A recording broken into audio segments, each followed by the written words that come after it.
It's not YouTube. It's StreamYard. Oh, you know what? I forgot to do something. Now we're live. Okay, StreamYard.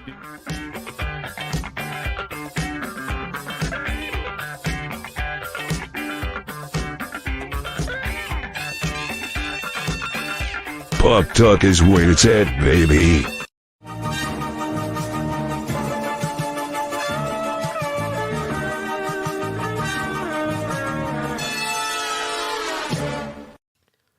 The following content contains adult language and humor that is not suitable for viewers under the age of 18. Viewer discretion is strongly advised. The views and opinions expressed during the following video content are those of the individual and may not reflect those of others. Thank you. I call bullshit.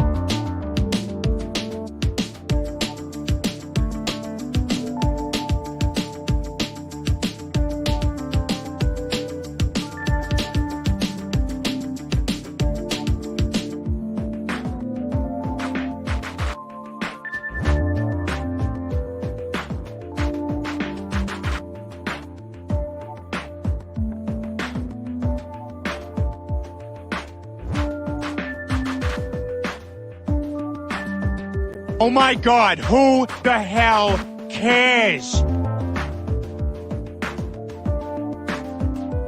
Cash Money can put his change in my piggy bank any day.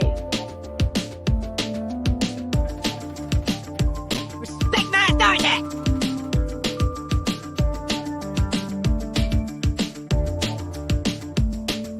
Easy, man. Screw you guys. I'm out of here. Okay, see you later, Baird. Good morning, good afternoon, good evening, and welcome one and all to this Sunday edition of Pacific414 Pop Talk, along with Cashmoney007, Baron Orman Tagge. I'm your host, Mike, and this afternoon, this morning, this evening, depending on where you are, we are going to be talking about the following articles. We have two from Bounding into Comics that we're going to talk about. What? And the main one will be Deadpool and Wolverine director Sean Levy rejects the idea of cinematic superhero fatigue.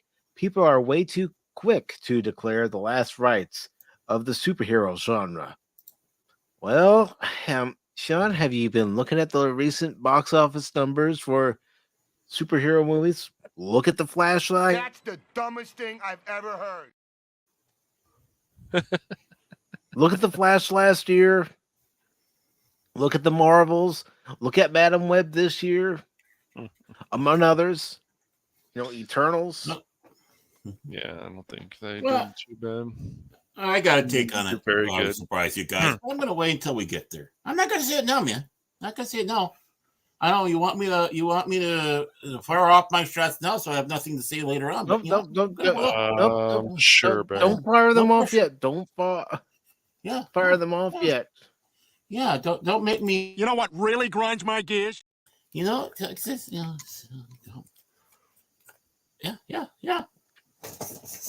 Another article we'll talk about during today's show is Toho has a Godzilla room laying down rules for respecting their property in every iteration. Yay! Find out what their rules are and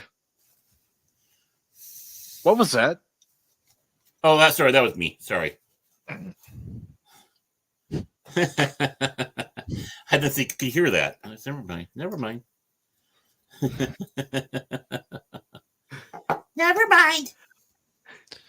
Well, we'll also talk about Wednesday becoming the biggest production ever shot in Ireland from comicbook.com. Yay. And we'll also take a look at the trailer for the first part of season 6 of Cobra Kai, the final season of the Karate Kid series. So far. Well, we'll also take a look at the weekend box office to see how Despicable Me 4 did compared to Inside Out and a few other movies that are out there. And also, as I was looking through, I did see another article that we may end up talking about. What? On the Rumble side, right? No, that's on Wednesdays, Baron. Oh, Unless we have a guest who only wants to be on the YouTube side and Rumble side for their time here, or we're doing a watch party. It's not Wednesday? Oh, okay. I'm all screwed up on my days. It's Sunday. It's Sunday. Oh. This is Sunday Fun Day? the Sunday edition of Pop Talk. Jeez, man. Sunday Fun Day. Hey.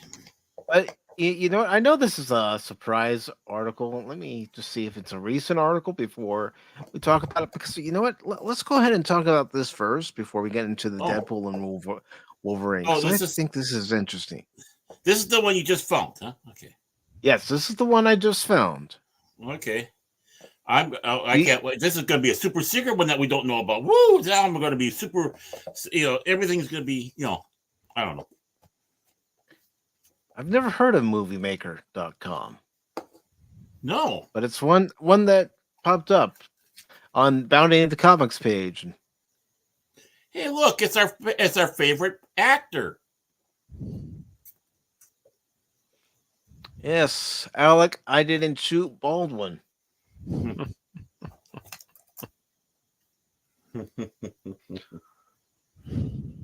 Alec one shot Baldwin. There we go. And before we even get into this article, I do want to say hello to Phil McCracken, who says, "Oh, looky, Pop Talk. I hope their support after the show when Cash gets depressed and saddened that he has to wait till Wednesday. We all need to support Cash's depression. He needs Rodney." Okay. Rodney Doll. What the hell? I don't know. That's weird, Phil. That's in a weird area, Phil. Yeah. And when it's Phil. What do you expect? Yeah, but that's a very weird area. From Kraken, worst troll ever. So this is from moviemaker.com. It says Rust safety advisor says Alec Baldwin pushed back against his writing advice. There was a bit of yelling. Are we surprised? Are we surprised? I'm shocked. But not amazed, just shocked. This is by Marjoie Sipel. I don't know if I pronounced that right or not.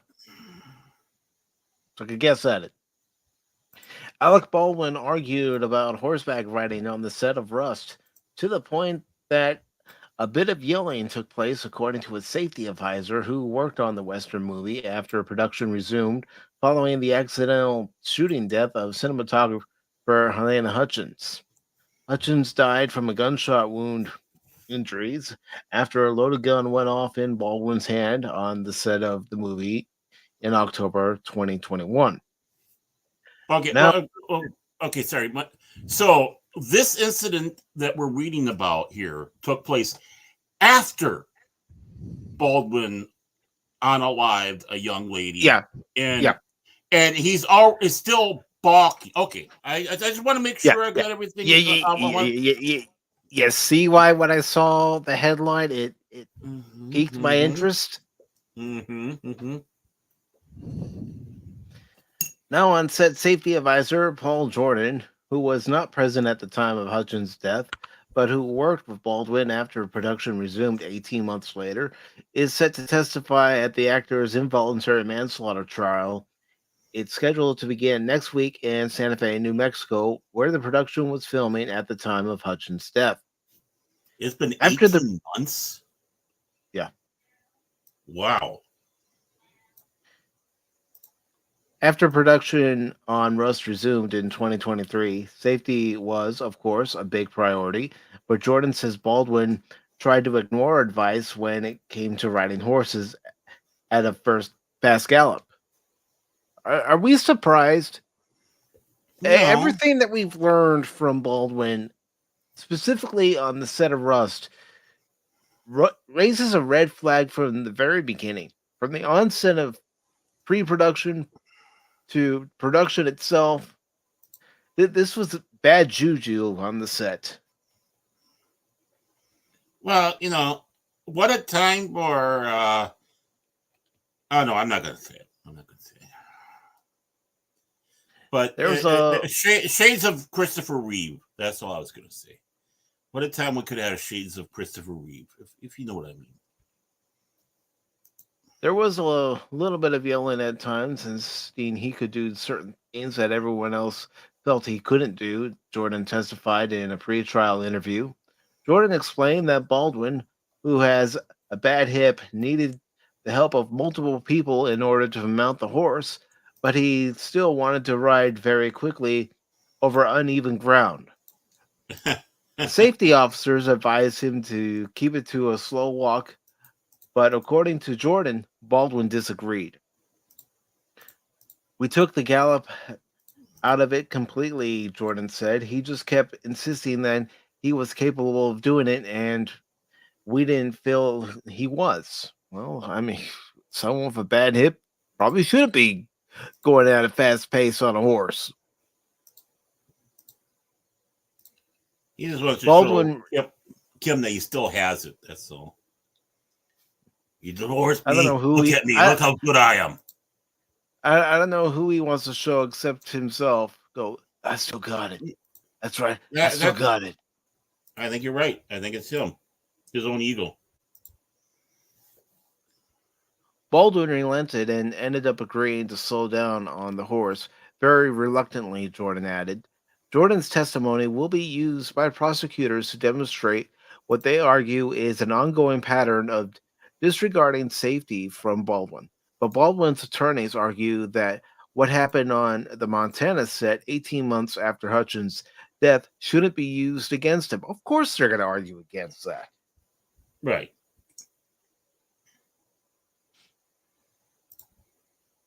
Nothing that took place in Montana more than a year after the accident occurred is relevant to any issue in this case. Are you sure about that? You're still resuming the filming of the same movie in a different location with the same person responsible for the death still involved with that movie. It's going to raise questions. It's all linked together as far as I'm concerned.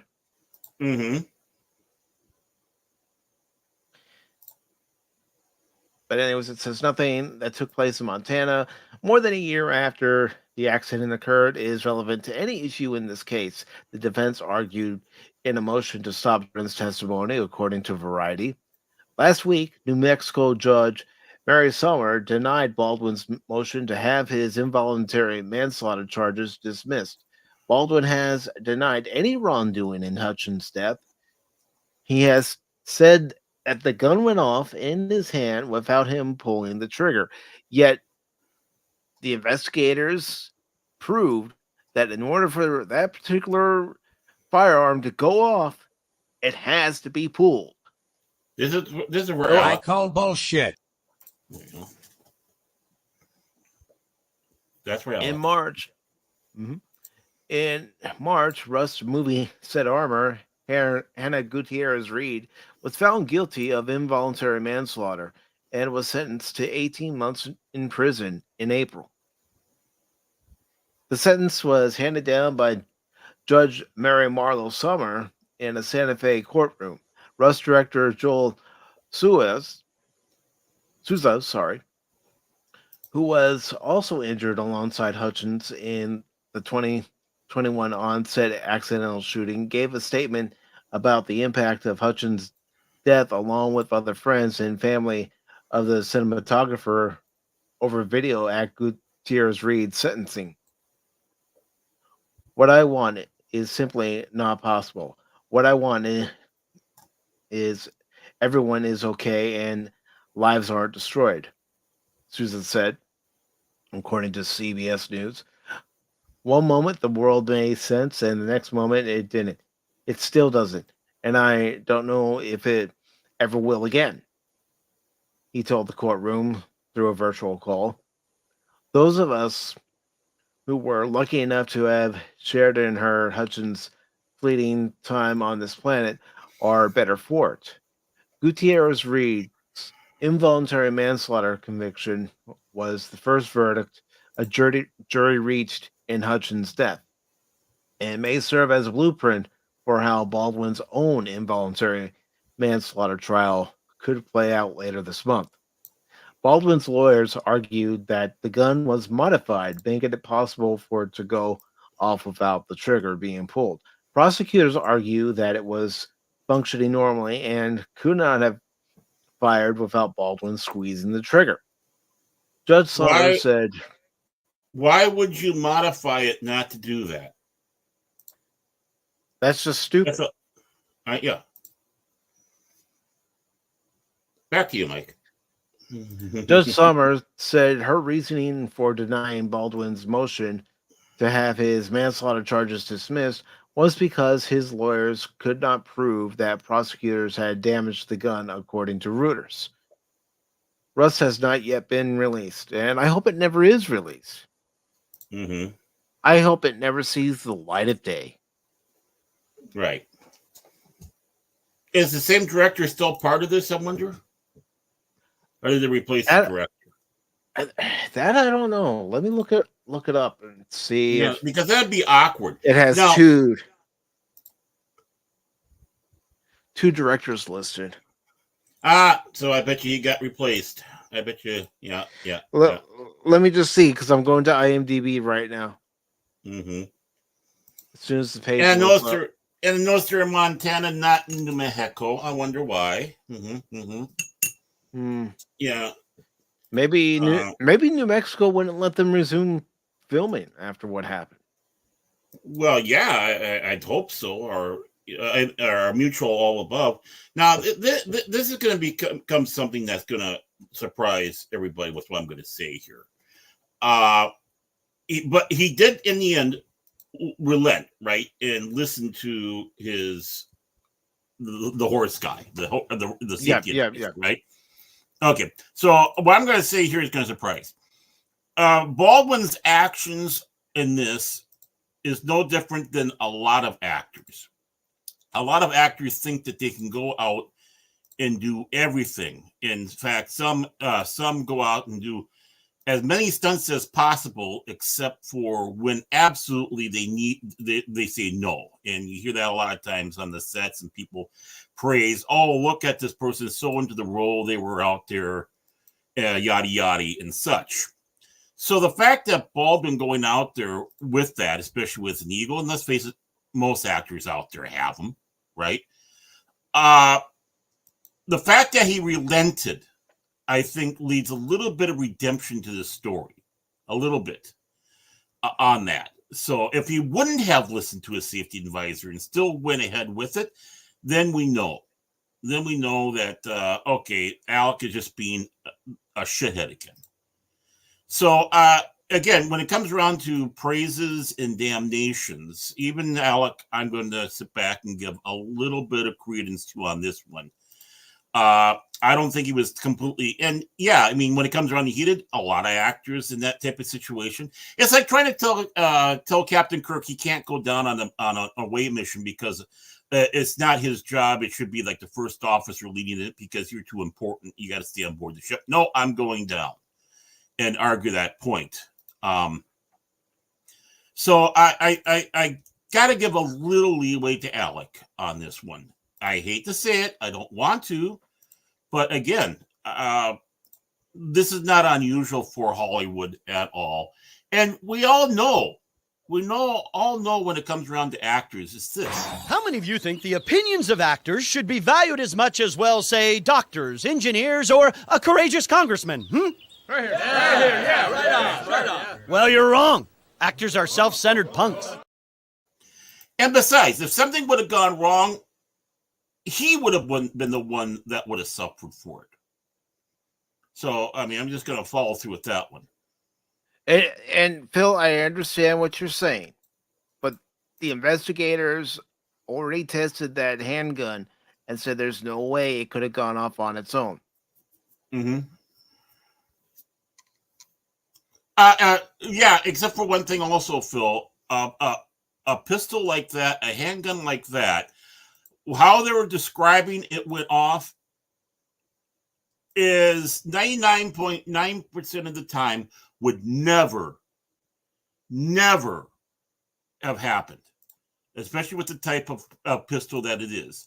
If you're talking about something that's semi-automatic or maybe even a double action, if it's a revolver, there might be some credence to it. But this is a single action cowboy gun. I know I got a few, right? I got a Colt. It's not the same caliber as 22, but I've been around these. I know how they work. There's one modification where you wouldn't have to worry about the trigger. And a lot of fast drawers did this. They basically take the trigger off. And that way, all you can do is just fan the gun. And, of course, everybody knows what fanning is. That's where you hold it and you just keep on moving your hand back and forth on the hammer, and it does this firing as fast as possible. A lot of fast drawers do that so they don't have to hold down the trigger. But again, there's still an action. The thing is not going to be dropped in, even being dropped, the chance of it firing off. But if it's in your hand, you have to have the trigger or the hammer pulled back all the way. And now, granted, it might have had a hair trigger, which means you can, if you breathe on it, it might go off. But again, it doesn't matter. That is still part of what it is. And you still have to do an action. You still have to pull, a trigger. You still have to cock the pistol. A pistol like that, there's two phases when you pull the hammer back. There's the first one, click. That's the half cock, where basically the term about don't go half cocked now was always a warning to people who had these pistols. Because you go to half cock and you try to shoot, it's not going to happen. You try to pull that trigger ain't going to move. And that's used so you can reload the pistol, or you can spin the cylinder, do maintenance, whatever it is, right? Whatever it is you need to do with your pistoli. And then, of course, there's the full cock all the way back. And that's when you pull the trigger and it goes off. This is a single action. What Alec Baldwin's saying, and I don't know of any modification that could do that, how Alex sat back and said that pistol went. And if they did do something like that, that was highly, it's still improbable. Really improbable. So, no. What they had enough of the evidence come in there, enough of the experts come in there. All you have to do is just fire one. All you have to do is just have one, and you know what it's like. And that even goes to the cap and ball, the ones that they used in the Civil War, because you didn't have cartridges like you had in the 1800s. You basically loaded it like a muzzle loader inside each one of the cylinders. And if you ever take a look at one of them, there's little notches in there. And that's way you could, normally you wouldn't have all 6 cylinders because the hammer would rest on the cap. So yeah, you could accidentally knock it and the thing would fire off, right? So they had a little thing that you could have the cylinder turned kind of halfway, the hammer come down to this little notch, so you could have all 6 in there. And when you pull, obviously everything, cock the hammer and pull the trigger, you have your 6 rounds. But the thing is, even had the most basic of training and learning about these, you know how it works. Baldwin's talk is great for those that are, don't know anything about weapons, and they think that a Colt 45 is an AR-15. Anything that's out there that's a firearm is an AR-15, which in the old days used to be the AK-47. It depends on which flavor of the month it is. The fearmonger would know. So no. Baldwin bullshit. Bullshit. I agree with you, Barrett. Mm-hmm. And I can't remember if I sat back and said the thing. Now, if there was an accident would have happened with this, it would have just only happened to Alec, nobody else. So Yeah, again, that's the Colt Navy revolver back in 1851. That's exactly what I'm talking about there. That's the cap and ball. That's where if you were foolish enough to have 6 rounds in there and have the hammer resting on the cap, a simple knock would have fired that weapon off. That's why you had that the ability, and they were smart, Colt was, and that you basically could have that cylinder turned half, and there was a notch to put the hammer on, so it was not resting on a cap. So that's the cap and ball Navy revolver from 1851. They did not have cartridges like the 45 cartridges, and we all know today that we all see with the cowboy movies, because that didn't come until a lot later. Then he also had the cult conversions where they took these cap and balls and turned them into pistols that were able to take cartridges like normal. So yes, you're absolutely right.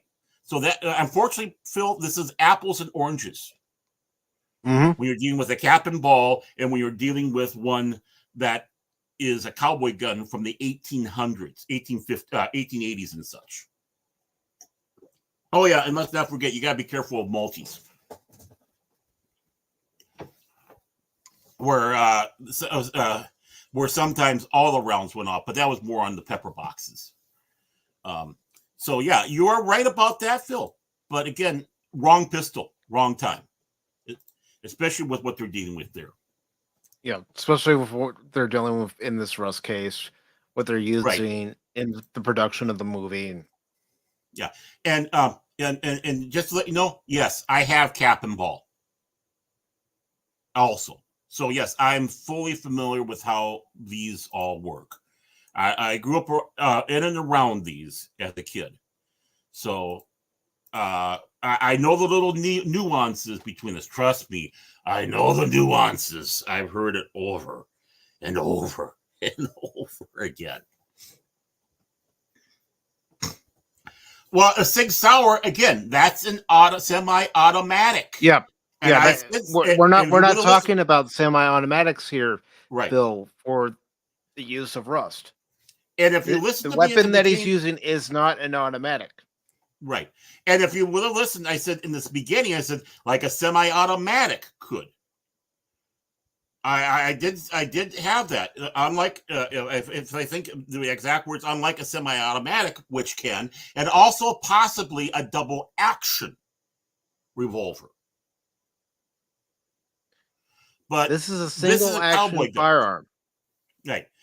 Just holding the sucker, a cowboy gun, the 1880 style, where you take a cartridge, is not going to just go off. You can even drop them in the chance of it going off. A semi-automatic, a cap and ball, even a double action revolver, all could possibly have that. But you have to drop them. But again, is Sig Sauer compared to a Colt six gun? Again, apples and oranges. It's all part of the evolution of the firearms. That's why the M111A1, what was used by the military, the 45 automatic, right? Should be semi-automatic, but they call it the 45 automatic, right? Has the most safeties on it. I mean, you have to hold a special thing in the handle, the grip, to be able to take one safety off. You have this safety, trying to make it as possible for it not to fire off by accident. But you know what? It still can have a possibility of doing it. Nothing is 100% safe. That's why I made the mention. 99.9% of the time with a cowboy gun, the Western that we are all familiar with, will not go off even if you drop it. There's always a chance, but not like Alec Baldwin said, and that's the important thing. What he is confessing to, no. As much as I do not believe in standing in front of a person with a loaded pistol, right? I would feel confident standing in front of someone with a pistol in that same type of situation without fear of it going accidentally off. Now, some moron pulling the trigger, like Alec, yes. Mm-hmm. Who did not I check would. the chamber. Yeah. Mm-hmm. Exactly. So I still stand on that. I mean, I'm not I wouldn't sit back and put myself as one of these big experts that they go to all the time for, for all these shows and all that. But the thing is, again, you just have to be in and around it enough to know exactly how these things work. That's expert enough. And John Schneider even went and showed on his YouTube channel exactly. I wanted to do it with mine, but I was afraid that, we get strikes because I'm showing a horrible, evil weapon, right? Yeah. But I wanted to pull mine out and show everybody how that worked. John Schneider did a great job explaining it. He was showed exactly, and that gun was probably closer to what Alec Baldwin had in caliber-wise, that is. Mm-hmm. Because, like I said, mine is a 22. It doesn't matter. It's still built the same way. It just takes a different cartridge. But, right across the board, you're absolutely, he was absolutely right. That's how it goes. So, yeah. If it was a Sig Sauer, if it was an 1851, yeah. I'd sit back and say there might be a possibility. But not with one of these, no. And this is even a conversion. And as you've all been able to see, Joel Souza is still listed as the director of Rust, even after with what happened with Helena Hutchinson. And he's also a writer. Oh, I didn't know that. Yes. I bet you that makes things tense on the set. Mm-hmm.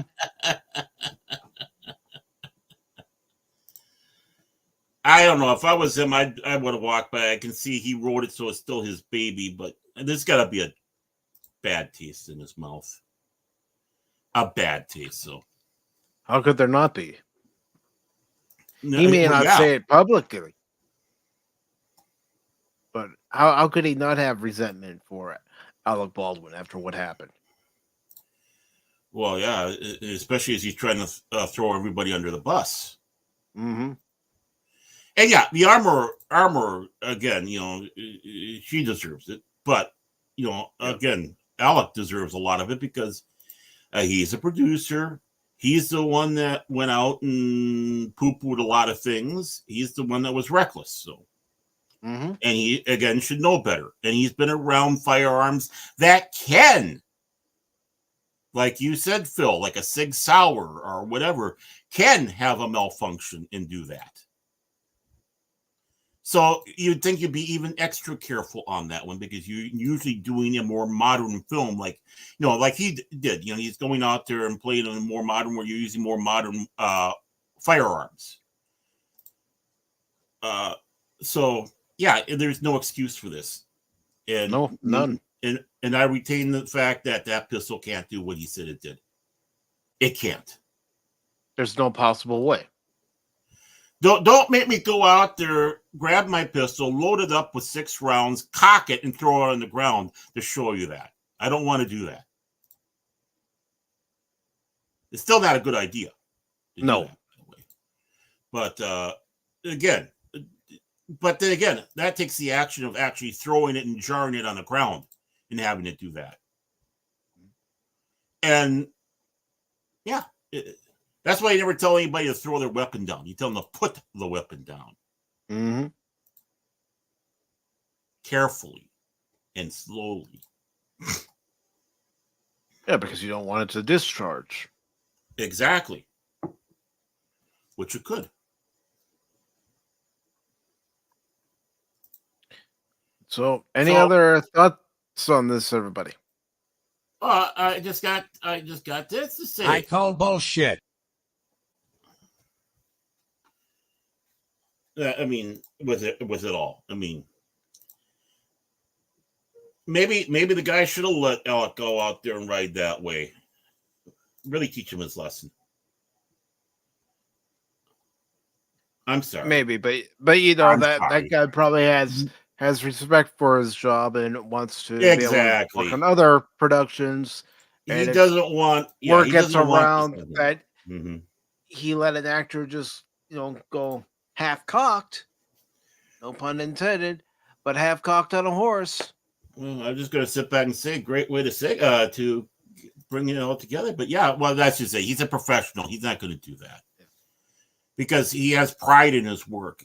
He has the responsibility. He has his reputation to uphold, something that Alec Baldwin doesn't have. Yeah. If this case has proven anything, it shows that Alec Baldwin really hasn't changed over the years. He's just become even more of a jerk. Mm-hmm.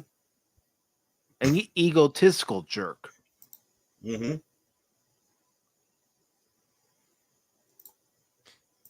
And I do want to say hello to Jace. Good to see you, brother. Good show that you had yesterday. So now we're going to move on to our next story, which is Deadpool and Wolverine. This comes from Bounty in the Comics. It was posted on the 4th of July. It says Deadpool and Wolverine director Sean Levy rejects the idea of cinematic superhero fatigue. People are way too quick to declare the last rites of the superhero genre. I know why he's saying this. I do. Mm-hmm. It's because the movie comes out later this month and he wants it to succeed. Right. So he doesn't want to believe that fans are getting tired of the superhero genre. But if you look at the box office for Madam Web, that was a flop. The Flash, even with Michael Keaton, that was a flop. Mm-hmm.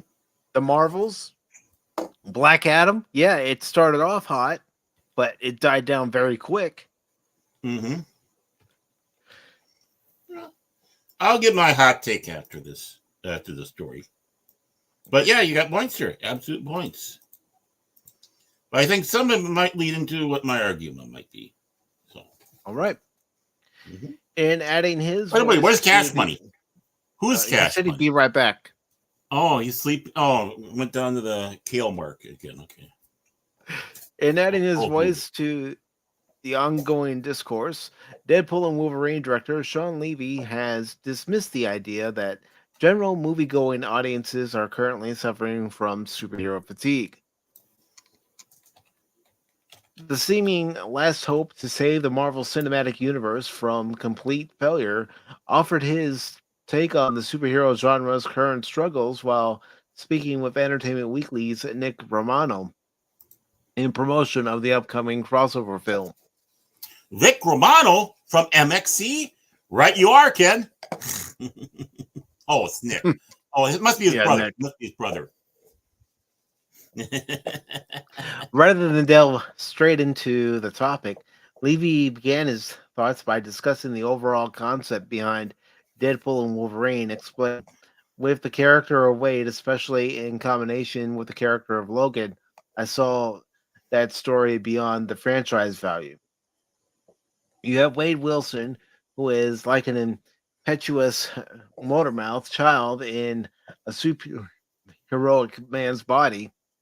And you have the iconic, largely nonverbal, gruff Logan. He told Romano, on the surface, they're completely different, which is what makes them a perfect comedic duo.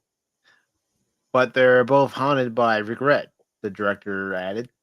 And there's darkness and sadness and ultimately a solitude to both these heroes that also makes them anti-heroes.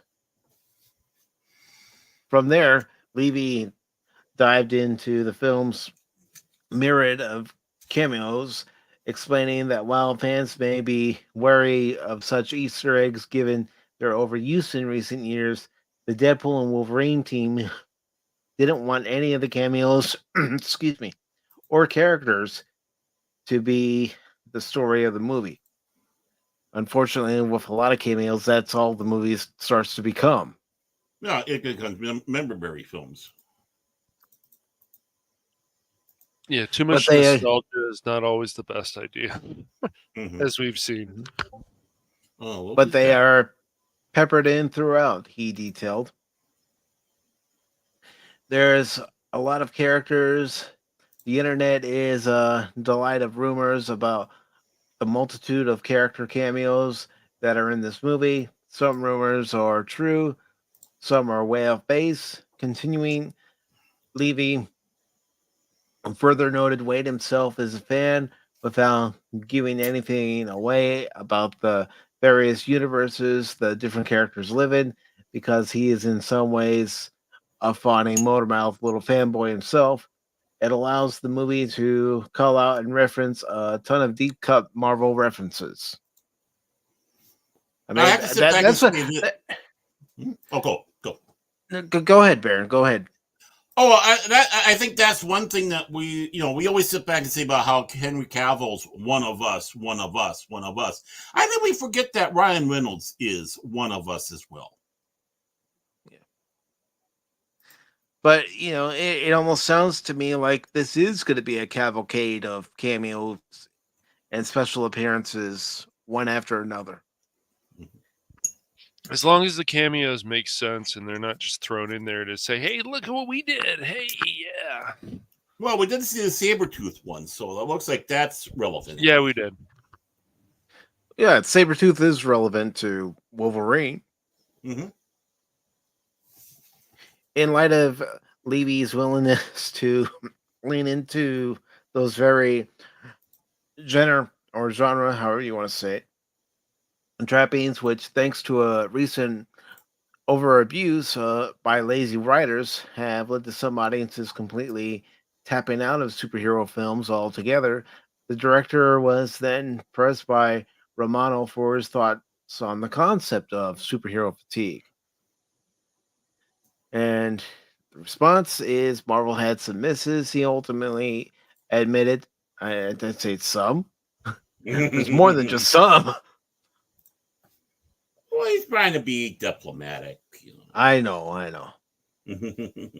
People are way too quick to declare the last rites of the superhero genre. I don't buy into the fatigue narrative. Well, you should look at the box office numbers. That should tell you. Mm-hmm. As noted above, Levy is far from the first superhero creative to weigh in on the widely postulated theory for the genre's box office decline. As far as supporters go, both DC Studios co-head James Gunn and former DCEU architect Zack Snyder believe that at current, audiences have become exhausted with superhero films altogether. Meanwhile, opponents to the theory, such as Spider-Man Across the Spider-Verse co-writer Christopher Miller and Arrowverse creator Mark Guggenheim, believe that rather than some sort of general exhaustion, the genre is stumbling due to the respective quality failings of each individual project. Well, that's a factor too, but let's also add this factor into it. You have superhero films. You have superhero TV shows. You're getting all this all at once, and it's like, there can be too much of a good thing. You may look at a buffet of food and think, oh, right, I've hit the jackpot. But even then, after a while, you're going to go, okay, I've had enough of this same old food each and every time on this buffet. I want something new. I want something fresh.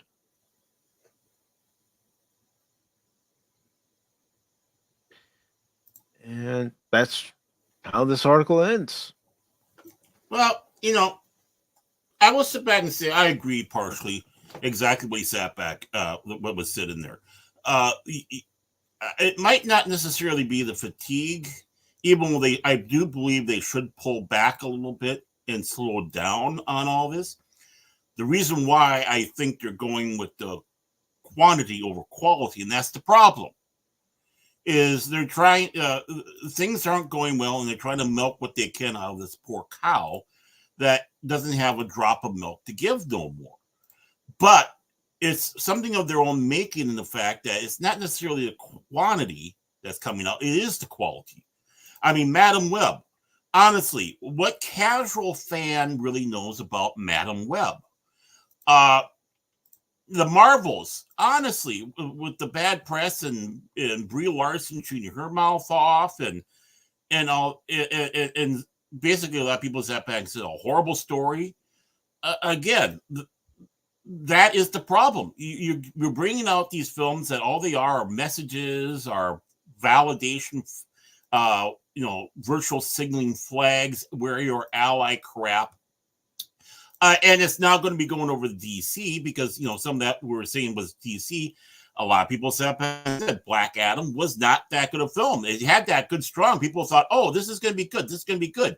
They went out and saw it that first week, and then it dropped off big time. Mm-hmm. Star Trek 5 basically had the same thing. Star Trek 5 had the same thing. People ran out there, boom. But after that, it was like it dropped like a rock. Mm-hmm. So I don't think... I even watched Black Adam when it was on HBO Max. That's what it was still called at the time. Right. And I thought it was just your typical paint-by-number superhero film. Right. They've gotten far too formulaic and basically think it's all about destroying things, the fights, the stupid, corny jokes, things like that. And you need to get back to looking at the basics, the original Superman, Batman 89, the Flash TV series from 1990. These, because the Flash TV series actually did awfully well. CBS just canceled because they said it was too expensive to do. And, gave a bunch of mealy-mouthed other explanations, but a well-done TV show that was respectful to the genre. Was it, it was carving out its own little universe in there, so it wasn't necessarily walking hand in hand with true canon, but it was, true enough, just like Batman 89 was true enough to the original source. We've come to the point now that these things are cookie cutters. We are getting to the point where it's member berries. We're getting to the point that all it is stupid jokes, and let's have a fight and see what we can do to destroy it. And we're destroy whatever town we're in. We're kind of sit back and start wondering, geez, how many people are actually dying in this? We're getting a higher death count than 9/11. And if I remember right, the one Henry Cavill's Superman film, or what did deal with that. Steel. Yes. Man of Steel, yeah. It did deal with that, your fight, caused all this damage and life loss and being brought. I mean, at least that was something that was actually addressing all this. The superhero no other superhero film up to that point addressed the destruction and death caused by the fight between your hero and the villain. Right. I mean, these are superheroes, not Godzilla, who we're going to be talking about later on. But I'm not trying to do a segue just yet. But they're superheroes, not Godzilla. Their job is not to destroy, but to protect. And I mean, if the bad guy's doing it, because that's what their job is, to sow destruction, discontent, death, whatever it is, our superheroes have to be on the ball, smarter, and we're not getting smart superheroes. I mean, obviously the Hulk isn't, Hulk is an exception because Hulk smash. He's primal rage. But you would think that a Captain America or Tony Stark or these people would try to come up with more ingenious plans to take out the bad guy than let's go out there and just smash the whole freaking town. And that's and it's all formulaic now. It's just too formulaic. It's like you need to switch up the stories. You need to really get that hero's journey, and you got to get rid of the fucking virtual signaling. You got to get rid of, let's go out there and make this a message and try to be identify. I can identify. Well, no, again, you identify with a struggle. You don't necessarily sit back and say that I want someone to represent me. There needs to be more serious moments again. Like every Marvel show doesn't have serious moments like Deadpool had in the first movie, or even like the shows Agents of S.H.I.E.L.D. had a lot of serious moments. Sure, there was some comedy there, but they still had serious moments.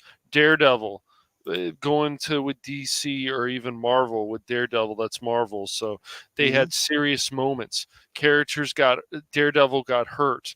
There was the love interests and with some of the characters, especially I can't think of the woman who worked at the hospital right now. I can't think of her character's name. Nurse Ratchet. But this is what they're missing. Jessica Jones had serious moments. Even David Tennant being evil in that, there was serious moments. Oh, he's being himself. Okay. Yeah, right. That's what this is missing, though, is these characters and how they're building them and all this. The superhero fatigue can also be because we keep seeing a lot of the same formulas, as you guys pointed out, especially you, Baron. And what it is that this has been going on since 2016, maybe a little bit before that, where you started seeing before 2016, when you started seeing the X-Men movies come out. Yeah. So whatever you feel about Fox and this and that, there was a lot of good storytelling there. But the thing is, like, now they just, especially when it's overly goofy, like I still haven't watched the new Thor movie. I don't know if I want to. Unfortunately, I did watch the new Ant-Man film, and that was just like, what a mess. But just told you. Yeah, I know. Well, it was on cable one day, but do you really want to watch a wacky film doing Thor? No. You know, I have, like I said, right. I haven't watched the new Thor movie, but the thing is, like, there needs to always be a balance with things. There's not going to be superhero fatigue with people if you give them something really cool. And, you know, hopefully that'll happen. But, you know, it's like with all these different properties, but since we're even focusing on Marvel, as you guys talked about with DC, I mean, everything from Birds of Prey to the second Wonder Woman film to it's not either there's a message or it's something else. It just may just be a mess of a film, and it may have a bad plot, and they need to go back because they're like, that's not what the comics were about. And when people say, oh, well, they're different than the comics, well, that's a problem because these characters are already built up. And I know we've talked about this already, but if they want to do something spectacular, like the Hawkeye show, for example, I think it could have been really good. Some people liked it, some people didn't, but there was also some nostalgia. Oh, look, Kingpin's in there from DC. Oh, look what happens to him. And it's like, yeah, it's stupid, but that's just my opinion. Kingpin was Marvel. Oh, excuse me. I'm thinking of not Kingpin. I'm thinking of people were probably excited to see Vincent D'Onofrio come back as Kingpin. Yes, Kingpin. That's what I'm thinking of because he was in Hawkeye. He copped up in Hawkeye. That's what I'm saying, Baron. Yeah, but he's a DC. He's no. I mean, I'm saying I know before we were talking about DC, but yes, in Marvel it's Kingpin. But the thing is, it's just there's all this stuff with Kate Bishop where she actually gets, in the comics, she actually gets sexually assaulted in the comics. And this is what helps her grow with Hawkeye and train harder. They're not going to throw any of that in the Hawkeye show because why would they? Because, you know, Kate Bishop, she can do everything. She can get the Ronin suit and everything. But it's just, it's really funny that, you know, all they have to do is just start doing better. That's really what it comes down to, and come up with some better ideas. And if something fails, something else can come out of it. But as you guys know, they're also afraid of that. Let's play it safe. And I'm hoping this Deadpool Wolverine movie doesn't play it safe. Me too. Well, see, the one thing about this is why I hesitate to say superhero fatigue is because I have this burning desire to see a good, well done superhero film the way it should be. And if you're not going to use the comics as a template, then why do a comic book movie? Right. That's your template. Right. And yeah, I mean, have it serious, but you usually have some sort of wisecracker that's with you. I mean, back in the comics, back in the 80s, or with Justice League International, all that, you had the two wiseacres of Blue Beetle and Booster Gold, providing the humor relief while you still had all the seriousness going on around it. When you had that reboot backed into, the same thing with you had with Green Arrow. Green Arrow came back. He went to Seattle from Star City, I believe it was, and very serious. Taking more of the Dark Knight approach to it. But Black Canary, she lost her powers, and she was also assaulted. It had a situation like that, and she was trying to come to terms and resolve that. So again, that series was very popular, and I was more than happy to be collecting that one and reading those stories, because these and we don't have deep comic book superhero movies anymore. No, like, we don't. And just because it's a comic book film, where it doesn't mean that there's not deep things. Right. And yeah, I mean, there's nothing wrong with the messaging. There's nothing wrong with messaging. It's just how you do it. Fits. Right, exactly. Right. If it fits, you're not trying to do virtual signaling and pounding it over the viewers' heads. I mean, obviously, what Green Arrow was going through in that reiteration of the comic book series. I mean, he's dealing with all sorts of nefarious things, the CIA for stuff, and of course, about dealing with Black Canary and what she went through. Yep. Extremely serious. You wouldn't think this was one of those that was this is mature, right? Mature well, because of the topics and such. I mean, right. Well, right, and they're scared to do some other stuff. To say if they wanted to make an actual superhero who was also gay, and so you hear the F word said to this character, but how is this character going to grow? What friends does he have? We've talked about this stuff before, but if you really want to build this stuff, you want to make people care about a new character, then you've got to sell people on it. And they're not selling people on this stuff. So they're like, well, that's the thing I was going to bring up. I said it before here on Pop Talk. I'm not sold on Deadpool and Wolverine from what I've seen in the trailers. Right. Which is fine. And I can understand that.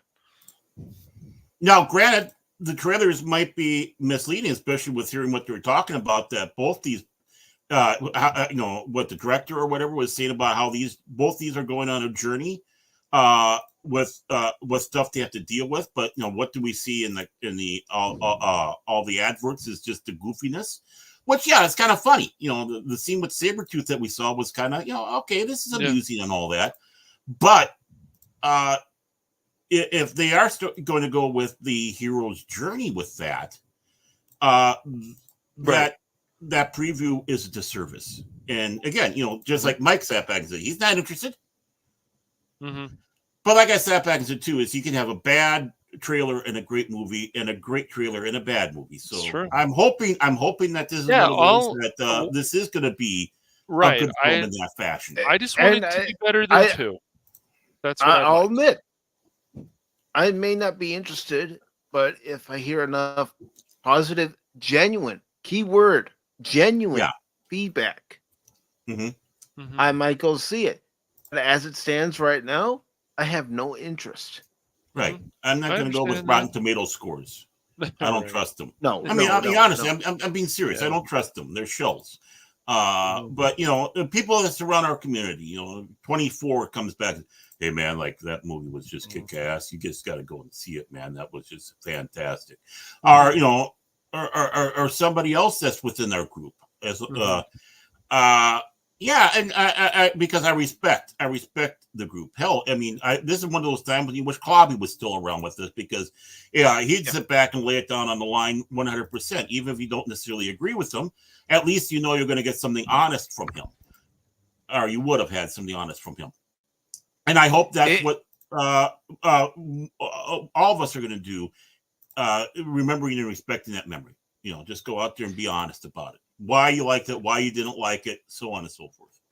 If Daryl comes back and says that he likes it after seeing it, I might go see it. Kathy, Laserhawk, I don't know. DJ. The only gripe DJ might have is there aren't any turtles in it, or not enough. I don't trust anything DJ Ronnie G says. Whenever he says, I go with the opposite, unless it deals with turtles. No, I'm just kidding, DJ. No. If he hates everything. Came back and says that he likes it, I'll say, who are you and what have you done with Jace? Yeah. It's like, no, come on now. You're not. Yeah, come on. You're just pulling me a leg, aren't you? No, I mean he's honest with what he likes. No. If Phil came back and said it's good, it's Deadpool and Wolverine, it's good. And good costuming. Good costume. He's not going to watch it. I'd be shocked. I mean, I have to confess, I'm intrigued with it, but then there's that nagging doubt in me about, this is going to be just, a chuckle fest. Well, but, I mean, but there is part of me that really does want to see this film for some reason. I don't know why. Maybe because I'm so starved. Yeah, the last Disney Marvel film that actually made good money was Guardians of the Galaxy 3, I think. Mm-hmm. Yeah. And I went and saw that. Yeah, it was pretty good. I thought Rocket's story was the best part of it. Me too. It was a sad story, but it was still the best part of the whole movie. Right. I think anyone who saw that film said the same thing, that Rocket's story was the best out of the whole thing, the best thing about the whole thing. But the reason why I hesitate to say that about superhero fatigue is because I'm just craving for a good one. I'm craving for. I think a lot of people are, and I have no. Yeah. Oh, I honestly think I'm not the only one. I don't think I'm the minority on this. We've just been so disappointed with all these subpar television shows that Disney's doing, subpar movies that they're doing, their little messaging crap that they're doing. And I just let's get back to the basics, folks. That's why when we see some of these fan-made superhero films, like the one we saw with Jace, where they did Wolverine in the Viking era. I mean, my God, you stopped it there. I want to see this. I know, that looked cool. I want to see what happens. Yeah, I want to see more. You got me. You got me. And how dare you stop now? Viking Magneto too, man. It's pretty badass. Oh, I know. It's like, okay, how are you going to fit all this into Viking era? I was intrigued. Yes. I was sucked in. That's why, and of course, it got my fire going again. I want to see good stuff again. Yes. And that's why right. And that's why I don't think, I think superhero fatigue for the crap that we're getting, we don't have the superhero fatigue for wanting to see something great on the screen again, whether it's the big one or the little one. We want to see our heroes. We want to see them as they are. We want to see them kicking ass, but being smart about it. We want to see them win. We want to root for them. We want to root for the bad guy, but we still want to like the bad guy as a character. And be intrigued by the bad guy as well. Everything that we grew up on, Marvel's not giving us that. Comic or a movie franchise or TV, because it's, again, Disney. Again, Star Wars is not doing it. I don't have Star Wars fatigue. I have Disney Star Wars subpar crap fatigue. I want to see. Same thing with with all of them. I want to see it good again. I want to make these great again. I want to see these shine. Yes. And I have no hope with James Gunn at DC. Sadly, I have no hope there. With the way I have no hope of not Robert Kurtzman, Alex Kurtzman running Star Trek. I have no hope at all. I want Star Trek to get back to where it once was, where you anticipated the next week's episode, when you got that teaser at the end of the current week's episode for the next week's episode, going next time on Star Trek Deep Space Nine.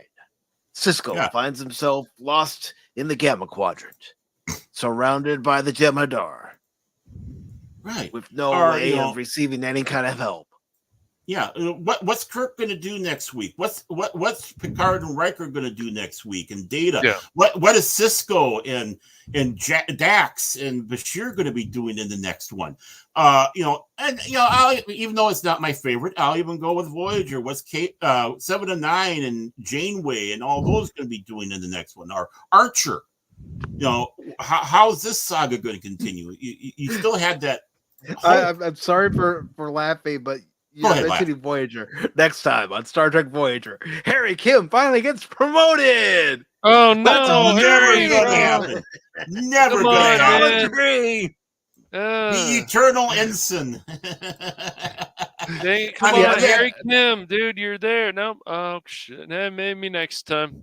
Yeah, here you have a flash forward to the future, and 40 years in the future, Harry's still an ensign. I mean, Garrett Wong. I feel bad for the guy because Harry never got promoted. Right. Everyone else got some kind of promotion. Heck, and demotion, Tom Paris got demoted and re-promoted. Yeah. Alana, starts Voyager as a member of the Marquis. I'm sorry, I said Marquis and not Maquis. My bad. Yeah. I was going to correct you, but I thought, I'm not going to push it. No. I caught it. But anyways, she comes on as a member of the Maquis, and she gets promoted to chief engineer. Mm-hmm. Yeah. And one of the big faults of Voyager is, with growing a character. He should have had a field promotion. Definitely should have had a field promotion for it. A lot of people on that show deserve field promotions, and a lot of them did, except for poor old Harry. Mm-hmm. But go on. And one more gripe. Chakotay should have been more prominent instead of being put into the background after 7 and 9 arrived. Mm-hmm. Well, they were even pushing him in the background even before that, but yeah, they did. Yeah, but he was really shoved to the background once. 7 and 9 arrived. Robert Beltran really got shafted in that series. Really got shafted. And then of course his character has a romance with 7 and 9, and of course when Picard comes around, it's like, oh, what became of it? Oh, she's a lesbian now. Okay.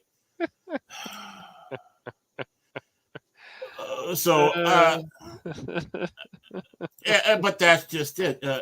Things just don't make sense.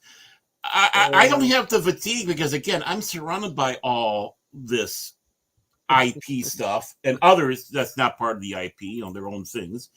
And I relish it. I lose myself in those worlds still by opening the book or watching an old episode. I don't have a fatigue.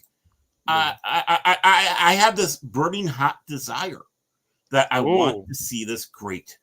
Oh, yeah, it is. It just burns in there. It's like, I really want to sit down and be just taken away and lost in these worlds again.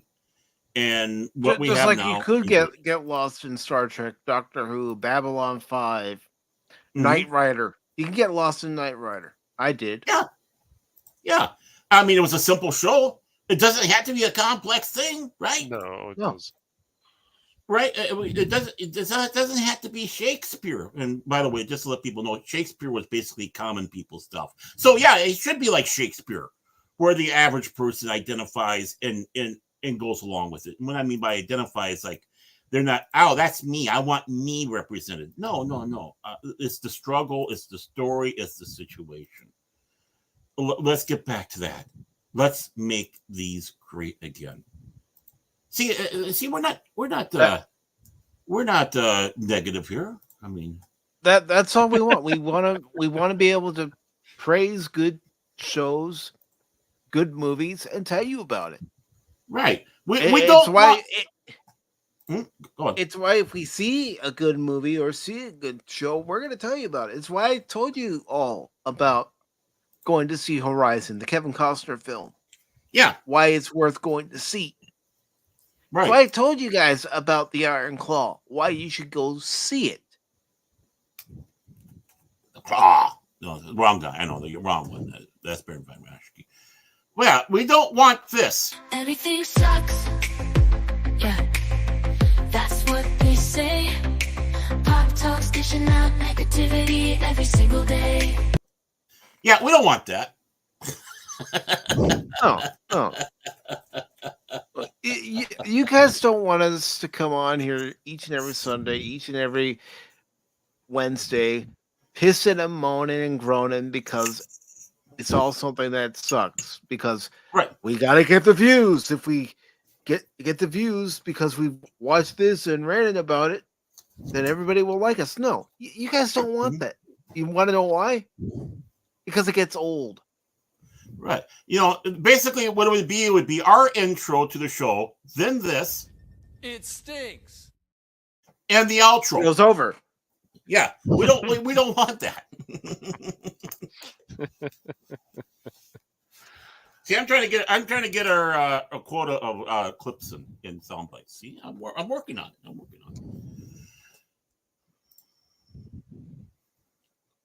it. Yeah, dude. Like, where's the turtle representation? And well, dude. See, you don't understand though. He wants to be represented like Rocky. He's not talking about Sylvester Stallone. He's talking about Patrick Starr's pet rock that they had for the that he put into the snail race. That's what he's talking about. By the way, that pet rock of Patrick was much more believable and likable than Geode. That's true. I agree. I mean, it won the race. Rocky won the race. Mm-hmm. Yeah, I watched SpongeBob. I don't care. Did I say anything? No, I'm just saying to the peanut gallery out there. I watched it. And another movie I thoroughly enjoyed. I didn't need the subtitles. I knew what was going on. Was Godzilla -1. I'm not even a huge Godzilla fan. Yeah, Godzilla -1 was really good, or is really good. Mike's becoming Kaiju fan now. Human element stuff in that movie was awesome. I got to see it too, DJ. Like anything, it has to meet my requirements for entertainment. Have a good story. Have good characters in the story. Have a reason for those good characters to be in the story.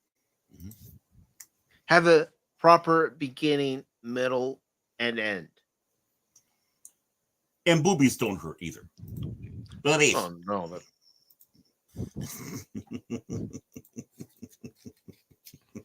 And another good movie to watch, folks. Because if you have Prime, you can watch it now. Beekeeper. I'm serious. Yes. Beekeeper. That's a good movie. Beekeeper's an enjoyable film. That ending, though, but yeah, it's good. Yeah, movie. yeah. The ending was a little weak. Mm-hmm. But it doesn't take away from the overall movie. It's a good movie. Well, but until Beekeeper 2. If they should be, if they want to make one, I guess they will. Throw them into India and take care of those bastards. Have them team up with Pierogi from Scammer Payback. There we go. I'd watch that movie. But DJ is right. He was a guest on Talk Hard with Pops, Ironcaster, and Stone Loki. Mm-hmm. And we've got the box office numbers here from Box Office Mojo. That's 2 weeks in a row. They've actually updated their site with the numbers. Wow. Well, they got your letters. They got your letters. Yeah, letters. I told you guys to update this now. We're sorry, Mike. We didn't. Yes. I wrote letters, Barrett. I started off real nice and friendly and cordial, and then it got to a point where, listen, get your updated numbers for the weekend box office, you twat waffles. You kind of sounded like Howard's mom there, but it's like, come on, we got an important show. This is a very important show. We need to check with Mickey Mouse. Ha. We will take in consideration. Ha. You know, with the state of Disney right now, Mickey Mouse is in the basement shooting up heroin, trying to get through the day. I have to check out these drugs. Ha. You kind of sound like George Lucas on helium. I like it. I know, right? Yeah, George Lucas. Yeah. I'm trying out my Mickey Mouse impression. Faster, more intense. But maybe that's the way he makes love too. I don't know. The number one movie for the weekend was Despicable Me 4 at 75 million. Coming in at number 2 was Inside Out 2 with 30 million. Then in third place, A Quiet Place Day 1 with 21 million. And then Vaccine 6.7 million. I have no idea what that's about. I don't know. But judging by the triple X's, I can kind of come up with an idea. Oh, Fast and Furious film, I bet. No, triple X. X-rated film? I don't know. I don't know. You know what? I need. I'm not curious enough to look it up. See, woo! Boobies! Let's see it. That's our next watch party. Oh, he waits by his door like a panting dog. Boobies. And people say, "Wow!" And the people go, "Baron, shut up! Hey, I saw more boobies. Shut up!" Nice. Wow! There was a slip there. There's a nip slip. You can almost see it right there. So you know, this is the comparison I'm making. Barrett's told he needs to evacuate a building. Yeah, whatever. Barrett sees a woman with a nice rack, and then all of a sudden he wants to leave the building. Oh yeah. Did you motorboat that? You motorboat, son of a bitch! You old sailor. See, that's how you get me. That's how you get me motivated. Just it's like okay. Of course, a bodacious booty doesn't hurt either. So I mean, you get both. I mean, that's all worlds. Okay, so here's a synopsis of Maxine. In 1980s Hollywood, adult film star and aspiring actress Maxine Maxine Mix finally gets her big break, but a mysterious killer stalks the starlets of Hollywood. A trail of blood threatens to reveal her sinister past. Ooh. Actually, that sounds interesting. That almost sounds like that we had in the 80s. Yeah. That sounds intriguing. Yeah, it does. I mean, all joking aside. I'm not joking. I'm not joking. Yeah. I mean, everything thrown aside, just that synopsis there really sounds like this could. I mean, it looks like it's doing well, right? Well, no, 6.7 million, but 6.7. But I don't know what its budget was, so let me find that information out. Well, yeah, and more importantly too, this day and age, I mean, you expect that Despicable Me would do a little bit better than it did. It did well overall. It did overall, but you kind of expect it with the we'll see if it does even better. I don't know. I don't know. I don't know if it's a good film or not. I haven't heard it. Well, I don't know. I'm gonna go see it. You know what, Baron? The budget, the estimated budget, that is, according to the information I'm looking at right now, for Maxine was $5 million. Wow. Yeah. Well, it sounds like one of those little films that could. How many theaters was that in, by the way? Earning that 6.7. Let me go back and look and see, because I know it's not at my theater here. Yeah, and I never heard anything about it. Not a thing. It was only released in 2,453 theaters. Okay. Well, that's not really that bad of a take, especially like I said, I never heard anything about this film. I don't. So obviously, I don't have a feeling that they didn't do much press work for it. No, I don't even know who's in. I don't even know if they ever. Yeah. And I mean, if you look at the totals here, 7.8 million. That's not bad for a film that made $5 million. I don't know what their advertising costs were. Yeah, but I mean, domestic 7 overall, or almost 8 overall, 1 million, and of course we don't know how many countries it's in. So, color me intrigued. Just off of the synopsis here. Yeah, I have a sneaky feeling this is one of those films that if we had more reliable, back in the day with DVDs or VHS rentals and cable, might be one of those quiet comeback cult things. I don't know. Yeah. But then again, I don't know anything about the film other than the synopsis. I don't know who's in it. I don't know if it's, what reviews were like, or when people saw it, because again, it's like under the radar. Yeah. Well, I'm going to go back to IMDb and see what people are saying about it, because I am curious. Yeah. Baron wants to see it, and every time the character Maxine comes up, he goes, Maxine! And people go, shut up. No. But, Cash, you got it wrong. We've already heard what he's going to do. Boobies! Boobies! Yeah, but he'll also yell Maxine, and then he'll yell boobies. So, yeah. Well, I want to have it for a home store when it comes to those scenes like it's slow-mo and freeze frame. Long suffering, look. Boobies! It's just a back saying, I got boobies. Yeah, I've seen them. I've seen them. I mean, you got a great piece of artwork there, but guys like to see other art too. You got to critique. Okay, the IMDb rating for Maxine is a 7 out of 10. Oh, wow. And I have to confess, I have to be somewhat believing that one, because again, this is an under the radar film. And I'm going to go ahead and switch. 7 out of 10. One of yours says I might have been a little too hyped to see this third installment of the X trilogy. I didn't know this was part of the trilogy. I didn't know that either. Now it got me even more intrigued. Yeah.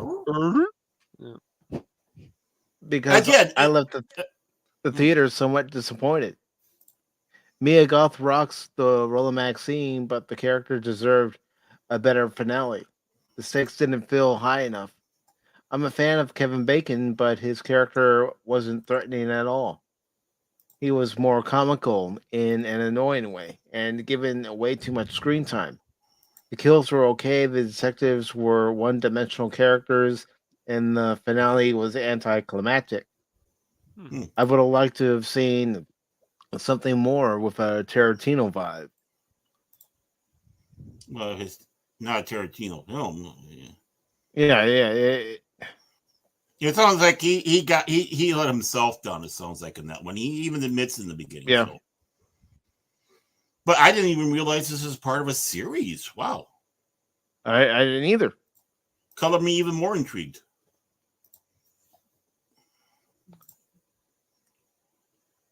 But again, I don't know. Yeah. I mean, again, by the synopsis, that's what intrigues me. Mm-hmm. I don't know who this Mia Goth is, but okay. Let's see if she's been in anything that we're familiar with. She's been in X. Infinity Pool. The House, Mayday, Emma, Second Girl. I haven't heard of any of these. No, I haven't either. Maybe Everest. But, yeah. Interesting looking lady. Mm-hmm. I mean, she definitely has a different look than most actresses out there. And I like that. Yeah. It's not a cookie cutter look. No, you don't want the cookie cutter look. And even her in costume there with that image from that trailer for Maxine, again, it does not look cookie. It looks like a lady that'd be in the 80s. Mm-hmm. And in the industry. Yeah. She's a Brazilian mother. I saw that. See, this is this right there is kind of what we're talking about. Mm-hmm. Oh, she's almost done. The unknown films, the films that aren't getting all the attention. Good, I can't wait to hear about the end of the Vikings, Kathy. Mm-hmm. It makes you wonder if they had a little bit more of a push, especially using Kevin Bacon as it sounds like he's the villain in there, obviously, from that review. I'm glad he didn't give too much away. you figured that would be a big banker right there. Make it known that Kevin Bacon's in this film and promote it. And like I said, I didn't even know this was part of a series. I'm going to have to dig in and see if they have all of it on like Prime or whatever, or Netflix or something like that. So, okay, I'm intrigued. Just, again, we're more than just superheroes, folks. This is still part of pop culture. We're more than superheroes, sci-fi, video games. Right. This is all pop culture still. Mm-hmm. And again, we're rooting for good films, and this looks like it has a possibility. 7 out of 10. I think that's a pretty good ride. Yeah, for ratings. Yeah. And Bad Boys Ride or Die, that really hasn't done too bad. No.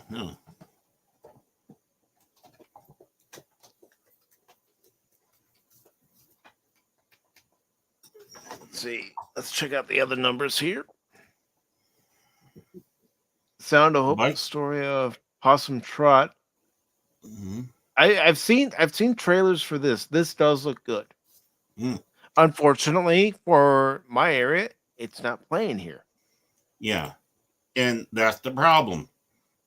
A lot of these films don't get a wide release. You have 16 freaking theaters. You can throw one of them in there. Are you kidding? Right now, most of the auditoriums at my theater are either showing Inside Out 2 or Despicable Me 4. Right. And how many theaters do you have in there? Just curious. 10. 10 You have 10 theaters. 10 screens. 10 screens in that theater. You can sacrifice. Most of them are occupied by Inside Out 2 and Despicable Me 4. And that's the problem. I spotted it way back in the day when the first, when the Mission Impossible film came out, and you had 3 of them in one theater, a 4-theater plex, and 3 of them have a Mission Impossible. It's like, well, why? Why? There's so many things that I saw that problem back then. Mm-hmm. This is one of the problems that the movie industry is having. Because you're not filling those theaters up with all these movies in there. You're not. Lessen it down, then you're going to get more of a full theater, and then offer more, and you might get even more theaters filled up with other stuff. Oh, God. What the hell is wrong with these people? I mean, look at this. 2,200 theaters only have Sound of Hope, which was released by Angel Studios, the same company that released Sound of Freedom last year. Mm-hmm. Yeah, I think I seen an advert or thing of that. Yeah, you're right. That one does look interesting. And again, it's these, and they're quieter films. These aren't the ones that these films look like they have plots, and and take the audience serious. No, a lot of explosions. We need those too. Yeah, and even the bike riders, it didn't get released in a lot of theaters, and it's not doing all that hot. But it's a very good movie that people are missing out on. Right. People say we want to have good movies. We different movies. We get them, and they're not seeing them. But then again, it might not necessarily be fully their fault because they're not in their theaters. Yeah, and even if they are in their theaters, another thing too, advertising. Right. You may not even see the advertisement because how many of us have your traditional cable service anymore? I'm not raising my hand. Yeah. Exactly. I mean, I have not seen an advert for this bike riders at all. When you mentioned bike riders, I'm sitting back going, what is this, like a Tour de France film or what? I didn't know. I have not seen one. And, but then again, yeah, I mean, Pluto and all that, but they don't necessarily get adverts for these. They're too busy showing reverse mortgages, colostomy bags, and other scam stuff. I mean, for commercials. You know how I was made aware of bike riders when I went to the theater to see Furiosa. I saw the poster for the byproduct. So I'm going, Austin Butler, okay. I'll keep this movie in the back of my mind, and when I get home, I'll look at the trailer. I looked at the trailer. I said, I want to go see this. Yeah. The bad thing is I haven't been in the theater since, oh my God, I think the last time I was in the theater was when I saw Dune. I'm not kidding. I know you're not. One, it's like, well, sometimes they move so fast in the theater that they're not in there that long. The costs are so expensive. In some ways, it's becoming a little bit of a hassle to get a ticket for it. It's like, you got to start going through hoops. Okay, you have to do it online now and this blah, blah, blah. It's like, honest, I just want to go, like I'm walking off the street because I got, intrigued by your poster. I don't want to see this film. I have nothing better to do tonight or today. Or I looked at the movies listed on your marquee. Yeah. And, just the name alone. And so I've done it before. I'm sure many people have done it before where they just see the title of a movie and they go, I want to go see that. I don't know what it's about, but I want to go see it. Yeah. I mean, when was the last time anybody did theater hopping? What do I mean by that? And legitimately, not going out there and shorting the theater where you go from one theater to the other and they're without paying for the next film. Honestly, go buy a ticket for this one and then buy a ticket for another one. So you hop from one theater to another theater and you spend the entire day in the cinema. And, last time I did that, Seabiscuit, League of Extraordinary Gentlemen, and was it Pirates of the Caribbean? I can't remember. But, went through all that and was very pleasantly surprised with Seabiscuit. I listed it as my second favorite out of the whole lot, but not by much. I had Pirates above that. And, of course, League of Extraordinary Gentlemen was on the bottom because, really, it was a shitty film. Yeah. I've tried to watch it, and I just can't get through it.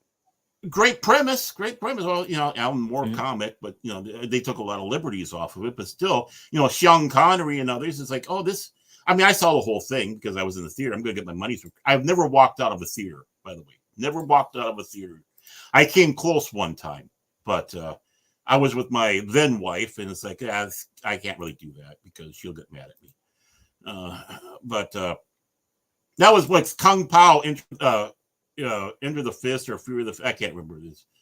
I didn't find it funny at all. It's just like, oh, this is tedious. But when I sit down, my butt down in a theater, usually, no matter how bad it is, I'll sit through it. Just because I paid my money, I'm going to watch it. That's the closest I get to hate watching. Well, the closest I ever got to walking out of the theater, and it wasn't Expendables 4, it should have been, but it wasn't. Yeah. But was Problem Child 2. I'm there watching with my mom. We look at each other. We do see a son and mom get up and leave, and they never came back. And when we left the movie, we looked at each other and we both said, we should have left. Yeah. The movie sucked. The movie wasn't funny. I'm just wondering, why were you even intrigued to go see it in the theater? Problem Child 1 was, enough. I mean, why go see 2? Because I liked Problem Child 1. Mainly because of John Ritter. Yeah, John Ritter did a great job in that film. So I saw that a sequel was coming out. It's like, I got to go see the sequel. Mm-hmm. Well, I saw it. It's like, oh, this movie sucks. See, we're not as downtrodden. I mean, we'll even sit through films that we don't like and watch them through, even though we're tempted to get our butts off the chair and walk out and demand our money back. But that's just it. I mean, just looking at that Max XXX scene, again, it's intriguing for the premise. I mean, joking about the boobies, but I mean, honestly, it just gave me a flashback of films that, you were flipping through your cable book where they're saying which movies are going to be. Oh, HBO is going to have this one, Cinemax is going to have that one, Showtime's going to have this, Movie Channel is going to have that, Bravo is going to have this, and you come across it. Oh, this looks intriguing. Okay, it's on Cinemax. It's going to be at 10 o'clock tonight. Let's go watch it. Yep. I miss those days, man. Come on, man. I miss those days.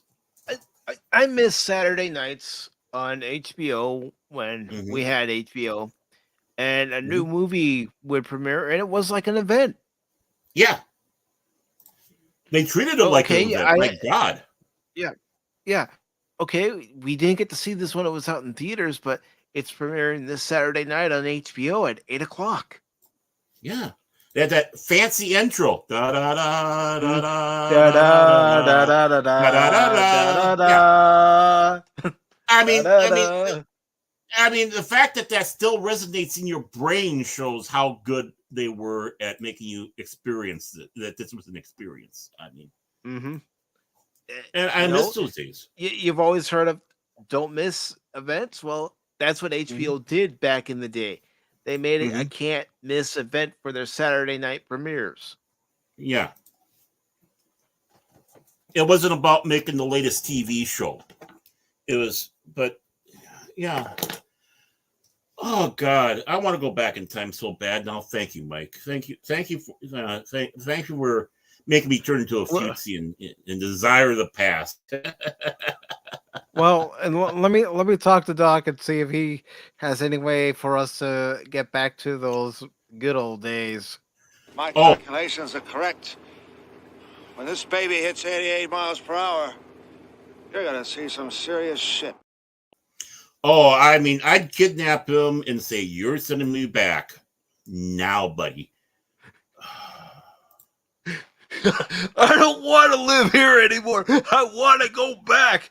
But if you go back, you might cause a temporal paradox that'll destroy the entire universe. I don't care. If they die, they die. I don't care. This is about me. I want to go back to the good old days. No social media. Everybody talk to each other. I want to go to a good barbecue, damn it. I want to smoke in an Applebee's again. A bar. I want to pull my pipe out and smoke in a bar as I'm getting slowly drunk. I want the good old days. I want to live dangerously. I want to shorten my life. I want to have an argument with my neighbor one day, and then the next day we're hugging, we're laughing, we're drinking. Mowing each other's yards. Yeah, I mean, the closest I had to like the internet and all that, we had our BBSs. I mean, and you had to be a super geek for that. I mean, honestly. Other than that, it's like even then, the people that were involved in that would get together at the Perkins on 494 and France Avenue, which was mentioned in MST3K, by the way, because they even knew that was the hot place for all the geeks to hang out at like midnight. It's like they'd all get together and say, "Hey, let's go down to the Perkins," and the whole place would be filled with all your geeks, true geeks. And oh, what a time to be alive. Well, I can remember going to the local pizza restaurant down the street. And they had a Miss Pac-Man table machine. Yep. So sometimes after school, if I didn't eat lunch at school and I had my money, I would get, just a personal pizza. Right. And then with the quarters, I would play Miss Pac-Man. Burn them up. Yeah, personal pizza for me is a large, but that's beside the point. But yeah, I mean, as Godfathers for us for the longest time, and then of course I worked for Godfathers. I never got tired of Godfather's pizza. They say when you work at a place you get tired of it. No, not me. But I worked at a pizza joint and I got tired of it. Yeah. Oh, but this is Godfathers, man. You can't get tired. Yeah. Godfathers was good pizza from when I remember. It was. Oh yeah, I gotta find one. Unfortunately, with all the coof and all that, a lot of those places went.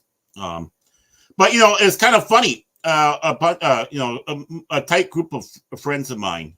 Usually was just three of us. we have a local chain called Devani's, and they serve like a Chicago deep dish style pizza as well as other stuff too, other styles. But those Chicago deep dishes, oh my God, they're so good. My daughter works for them right now, so I got to see about her giving me a pizza again. But we'd go in there, and we went in one time. Of course, they wanted to have your name so they could call you to get your pizza, pick it up at the counter, right? But that day, all of us had basically common names for, especially for the area that we lived in, and all those names were taken up with other people. So we just sat back and, okay, Jean-Luc. Used the name was Jean-Luc. So that's what we always do. They got to know us so well. We come in and it was like, pizza for Jean-Luc. One guy even sat back and said, did Captain to the Bridge. I mean, those were the days. Those were the days. And, the people that we're dealing with in those restaurants, they were in on it. Oh, my God. It was so much fun. Oh, such memories. I should have been in jail.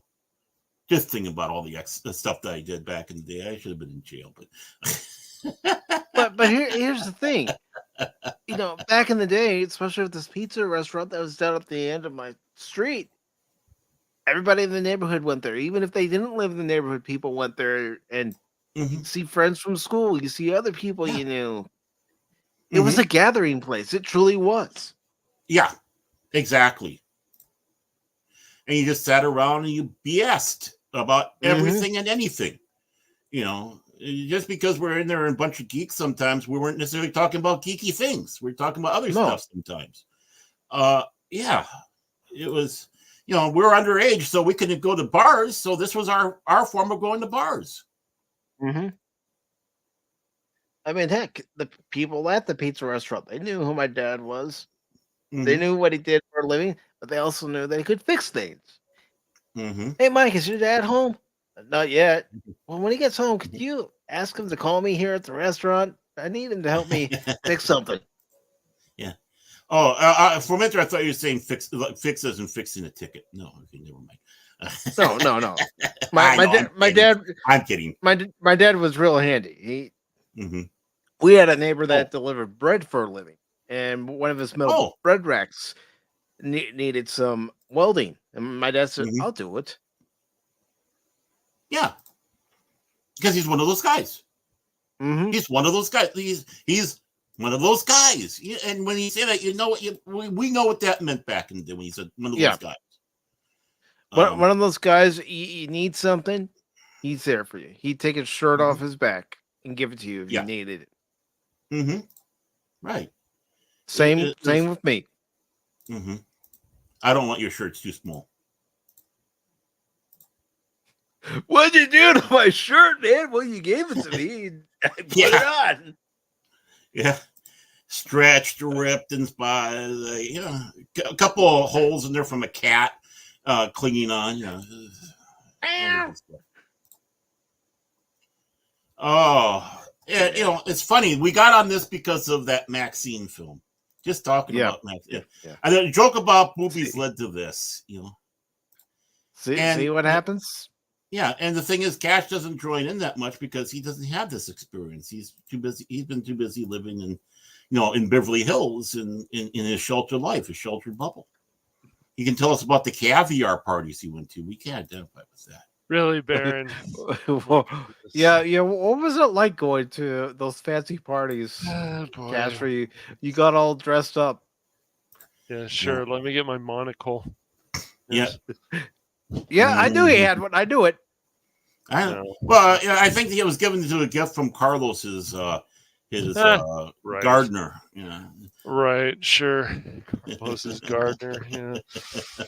No, I'm just listening to you guys, man, because it's good to listen to. I know, right? But no, we had some cool pizza places. I still remember when my Dad got all upset with me because I was spending too much on a pinball game. So, but it happened back then. Yeah, it was a Terminator 2 pinball game, and it was like, I gotta spend more. And And my dad's like, if you keep spending money on this, then we're going to send you home, or he's going to send me home. He was like that sometimes. Yeah. Yeah. I mean, the military academy. Yeah, right.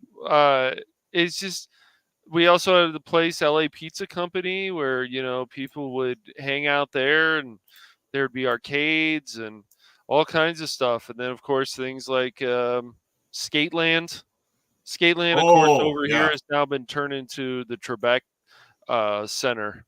His family donated money to that area, so which is fine. I don't know if there is another place where there's a Skateland, but of course, Skateland, you go to parties and then you skate and then you go back thing and play some Mortal Kombat. It's just, and then get some blisters on your feet the next day. They get some blisters on your feet, but no. Yeah, no, Skateland was fun. I mean, it's just these things where, that's why I always say you're spoiled. Malibu Grand Prix, you go and play Turtles in Time for hours and hours until your eyes fall out of your sockets. You go to places like the Magic Castle, or what was it? I think they still have that. Yeah, miniature golf, and they've got these arcade in there still. I haven't been there in a long time, but and they have batting cages there too that you can use. And yeah, I mean, it was just, people don't understand. We were spoiled because we didn't need social media to find things to do. We had these places to go. So unfortunately, this stuff after a number of years closed down, and it sucks, but just the way it is, unfortunately. Yeah, and you know what? You're absolutely right. We were spoiled because of the era of what was available to us. Not necessarily that we were handed stuff with like a silver spoon. It was, it was a night out, and it was memorable. I mean, even back in the day when people had searchlights for their events, and you go searchlight hunting, and I was lucky enough that there was one event in our area, the Chanhassen Theater. They were having a special.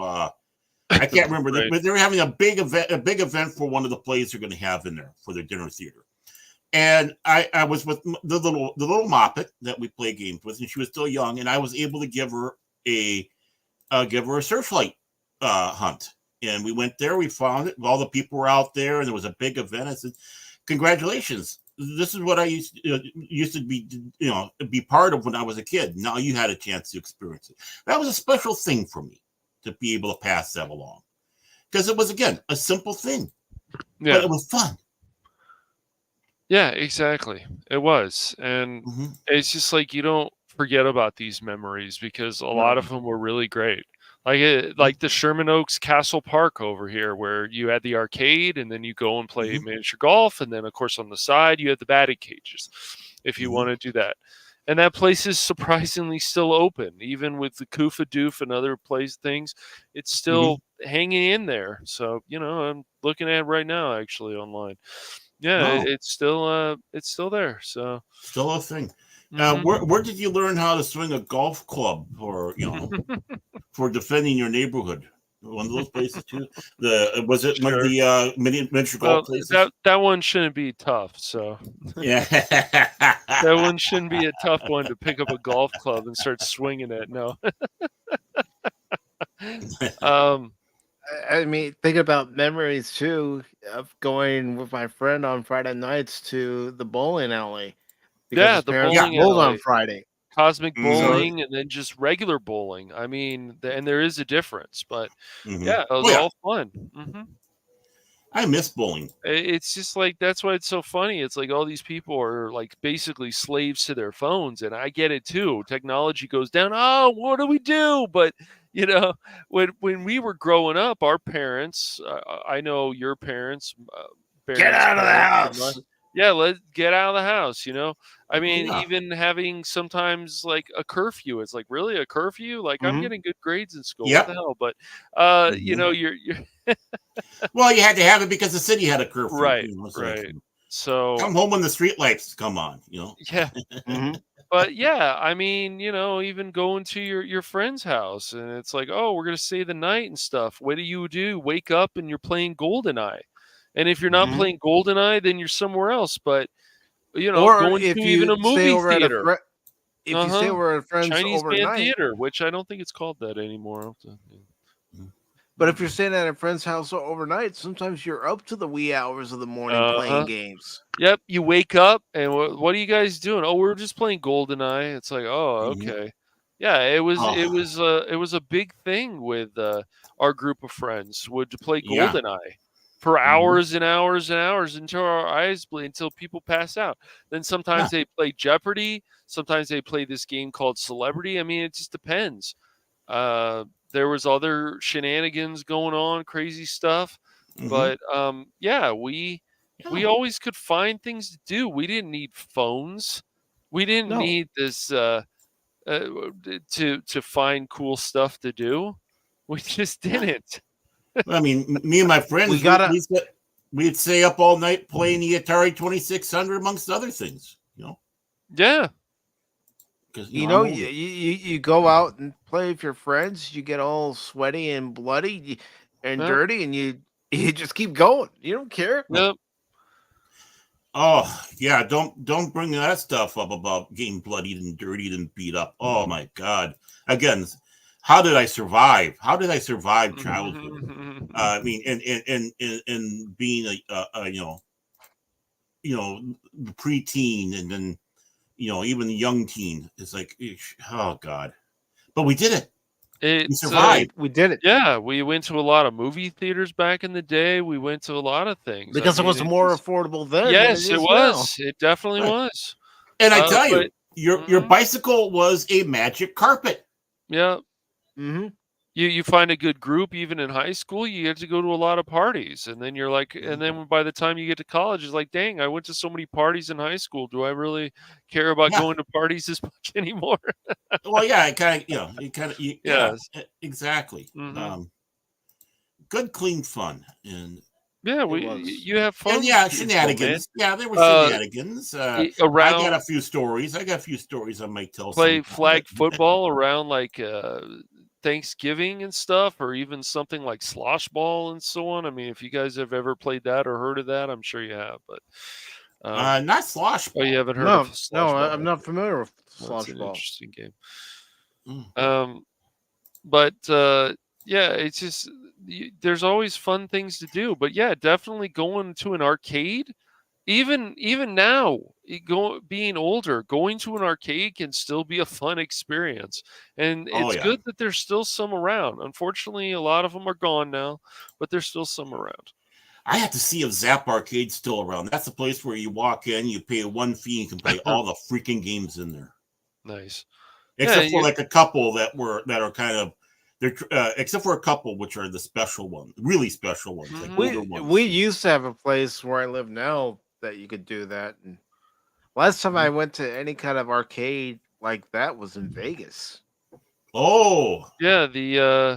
I remember even back before, like seeing a film, like this place, Pacific Theaters.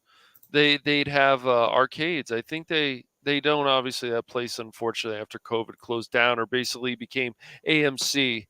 But does AMC still have some arcades around? Yeah, I get they do have some arcade games. Yeah, a lot of these have arcades in there, but they're like pathetic. It's like nothing anymore now. But even when like the ArcLight was around, like for promotions for Wreck-It Ralph, they had Mario, and you can play the Wreck-It Ralph game. Like that was very smart, and it was funny having my brother have these kids just being mesmerized by him playing Mario. It was funny to me. They were so mesmerized by watching him play Mario. It was just great. But those were the cool things we had. Promotions. There was promotions. Same with ArcLight for stuff like Tron Legacy. They had like the costumes and stuff. It was like these things, very cool stuff. Cool promotions and just being smart. It's like, okay, we got this movie coming out. And it's probably going to be a big hit at the time for Disney. So yeah, let's have these arcade games so people can play them. Oh, hey, here's the arcade game based on the actual movie. Like, it's so cool. I played the hell out of Tron. I'm sure you did. Yeah, the Oh, it was multi games in there. Oh, nice. Multi. Yeah, I mean, there was like different things. Right. Even growing up, when Chuck E. Cheese didn't have this like lighter effect to it, and it was like a more darker thing. The animatronics and the different stuff, but you would play like Star Wars, the old Star Wars game. Yeah. Showbiz Pizza, which we had, of course, Yep. Became. We had Showbiz before it became Chuck E. Cheese. And... Yeah, that's kind of a funny thing. Showbiz bought Chuck E. Cheese, and then they quit the Showbiz and went full Chuck E. Cheese, which was a big mistake. I like Showbiz better. Okay, yeah, and the food was better at that time. Some of this stuff was better. Malibu Grand Prix, where you can go around with the cars, but you're like, hey, can I hit that side? Oh crap, that thing's not going to bounce back. Never mind. That's not a good idea. But I remember because at this one location where there was a Showbiz Pizza that eventually became a Chuck E. Cheese, there's a family fun center where you can do miniature golf, you can ride the go-karts, and do a few other things. Yeah, right, like and that was fun. Yep. Oh my! And I'm serious about this. I am absolutely really sorry for this generation.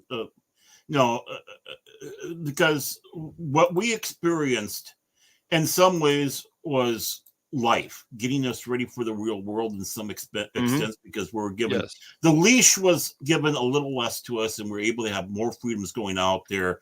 We were learning a little bit, consequences to our actions. And for us, it wasn't horrible. It wasn't horrible. It wasn't learning the cops would necessarily be. Well, sometimes it was. You're firing off fireworks, and someone calls the cops, and you get a dress down. You kidding? The cops would be at my house because my dad was a cop. Speaking of, you had the principal living with you. That's the problem. You had the principal living with you. Speaking of fireworks, I heard in Long Beach it sounded like a war zone going off for an hour. I'm like, well, that's brilliant.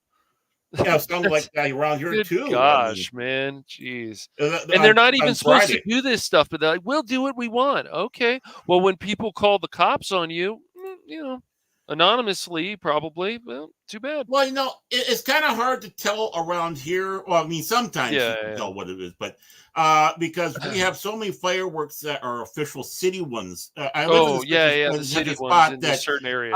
Those are fun. Those are fun. But the thing is, I can hear and see a lot of them around us. I remember one time when I went to pick up the long suffering at work. I dropped her off, and then it was 4th of July. I dropped her off, and then I came to pick her up. I'm driving down 212, and all around me, it was like almost like driving through some sort of movie. Fireworks just blasting right overhead from both sides of the road. It's like, this is freaking amazing. I wish I was filming this, because no one will believe this. No one will believe it. Yeah. Around here, if you get to one particular spot in the sound, you can see the fireworks going off from all the towns. In the area. Yeah. If you go to Dodger Stadium on Fridays, as long as the Dodgers are playing, then they have Friday night fireworks, which are cool. They do quite a good job with that. And then they have the music playing while the fireworks going off. It's like, yeah, that's cool. Yeah. Well, yeah. And, I'm not too far from our big, park. We call it Valley Fair. But it's our version of like Six Flags and stuff like that, just not as spectacular. But I think every night they have fireworks, and they're far enough away that I don't hear or see them. But I know someone who lives across the river and from them, and he said, "Yeah, it's great. Every night I come out on the deck and sit on there with a nice cool drink, and I just watch the fireworks over there at Valley Fair." And it's like, every night during summertime. Yeah. That's how it is for me here where I live now. During the 4th of July, I could just step out of the front door and watch them, or I could just go into one of the other rooms here in the house on the second story and watch them from the window. But when I lived in California growing up, the fireworks are going off. All I had to do was go into my front yard, put a chair down on the sidewalk, sit there and watch the fireworks. Didn't even have to go to the park, even though it wasn't that far away. Oh, what's fun is just being able to sit down there and and watch it. But what you do is you just kind of spin around because someone over there is having it, someone's over there having it, someone's over there. So you just kind of spin around, bring out the officer with the spinner and just enjoy the multiple shows. It's like you're in one of those surround sound theaters, Yeah. Wow. Yeah, definitely. This is great. Yeah. I've done that once or twice. Yeah. And Tim says, we got a lot of kids who hang around my work. Basically, we can't do anything until the kids do something. That sucks. Yeah. He also adds, I've been to LA. Stopped by Dodger Stadium for a few minutes. It was January. Saw LA from the upper parking lot. Yeah, that is actually a very nice view if you ever get a chance to go to Dodger Stadium and just look at LA from Dodger Stadium itself. Oh my God, I can't remember the last. I was in LA 1978 or so. Wow, that's the last time I was there. Yeah, went down to Grumman's Chinese Theater. Saw they're still showing Star Wars, and they had the footprints. They're from Darth Vader, R2, and C-3PO. Yeah, very cool. Yeah.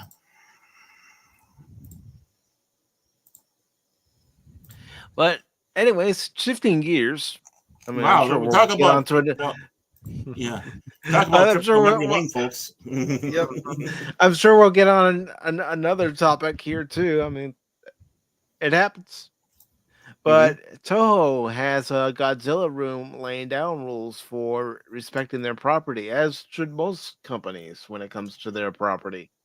You know why they're doing this? Crit, Lord Crit. They're telling him to settle down now, follow our rules, Crit. Yeah. This article is by J.B. Augustine. It was posted on the 5th. It says there are means for respecting canons and the integrity of characters dwelling within them. For instance, we've heard of show Bibles, but they don't always work how they're supposed to, or the way fans assume they should.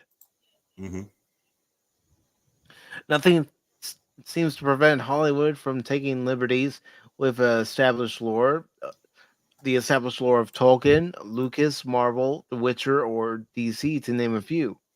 That's unless they're dealing with Toho and their Cash Kaiju Godzilla. The Japanese studio, much like the rest of their country's content Americans enjoy, exists in a bubble cut off, immune to the whims of our film industry, as it should be. Except for Godzilla with Matthew Broderick. Yeah, everyone has a lot of problems. Crit doesn't even consider that a Godzilla movie. No, the it's a mess. Who love this stuff, they don't call it Godzilla, they call it Zilla, because that's how much they don't identify this as a Godzilla film. That movie.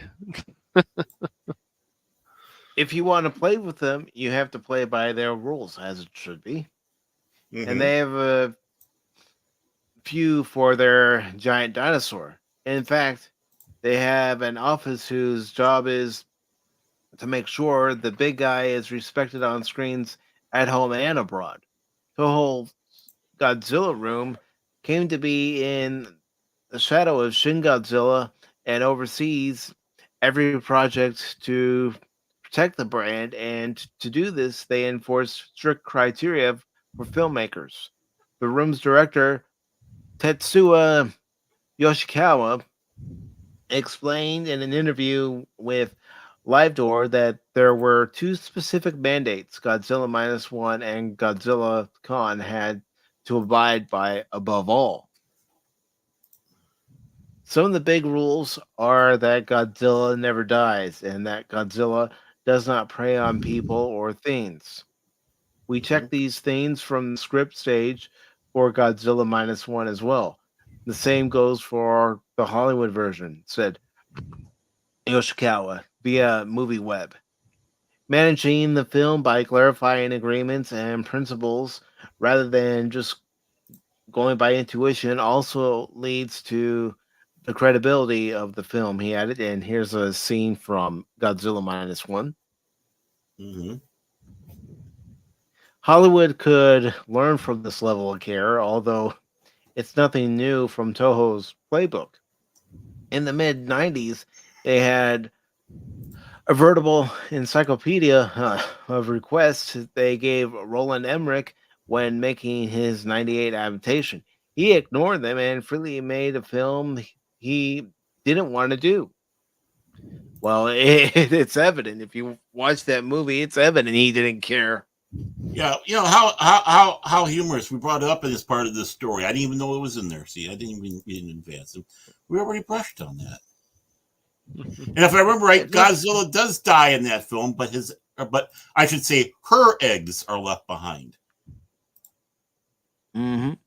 Hinting a future film. And Tim says Godzilla doesn't die. That must be a new one. Possibly. Mm-hmm. He always comes back.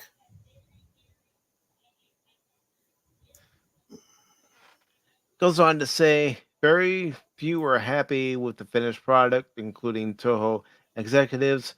How satisfied are they that every aspect of Godzilla Con and -1 remains a mystery? You can't watch those movies and say Godzilla did not prey on anything beyond a reasonable doubt. But as long as they made money, right? Mm-hmm. Well, I mean, that's what it's supposed to all be about. The funny thing is, it's like, don't forget your fan base. Don't worry about trying to make something for everybody. You're going to fail every time. Right. Worry about your fan base. Make them happy. Then that's a win. And focus on making a good film because exactly people that are new fans in there. Mm-hmm. See if you can encourage new fans. Yep. I thought -1 was a great movie, and they were smart about the budget and everything. It was still a great movie. It looked nice. No, you liked it because it was a sequel to Oppenheimer. That's why. Right. Not USA. Not this again. But in a way, it does feel like it could be, Baron. So I do laugh every time you say that. No, I'm very glad that Crit showed me that movie and showed Phil that film. It was really good. It was a great movie. I still give it an 8 out of 10. Yeah. It was good. I'm just not. Good. Yeah, right. I know. Yeah, that's good. But the human element I liked, and I like Godzilla, and I know people like Paul. I think it was Paul said there was like a thing kind of felt like Jaws. I don't know if people feel that way, that's a bad thing, really. I mean, we know Godzilla goes into the water, so that's not really surprising. He does. Well, maybe it's the suspense part of Jaws. Maybe it's the suspense. Yeah, it might be. Yeah, and I'm not hating on. This is a minor spoiler, so I'll go ahead and put this up. There is a scene where Godzilla is going after a boat, so I could see maybe that's where Paul is saying. Maybe that's where Paul was thinking. It reminded him of Jaws. Yeah. I don't think that's a spoiler because he's done it before. It's kind of a thing. It's like, hey, boat. It's like he's trying to get to the boat before Crit. It's like, no orca's going to get this boat. I'm going to get it. See, that's why they have to put the rules in there because Crit wanted to be him that took off the boat, not Godzilla. So these are the rules. I told you, it's all about Crit. All about Crit. Well, he is the biggest Godzilla fan in the group, so. Are you sure about that? Are you sure about it? Because he's one of the biggest that I know. Shout out to Stone Loki.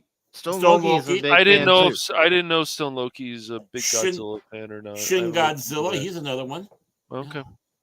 Oh yeah, but I mean, about that. We're talking about the tight inner circle. Yeah, he's in the tighter. But when you start getting outside and part of our good friends, Well, Loki and Crit should do something on Godzilla, maybe. Then I don't know. That'd be a fun stream to watch. Yeah, I agree. Crit, Loki. Yeah.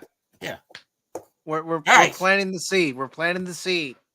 Come on, do it. Yep. I want to see that. Do it. I want to see that. Come on, do it. You know you want to do it. Come on. Come on.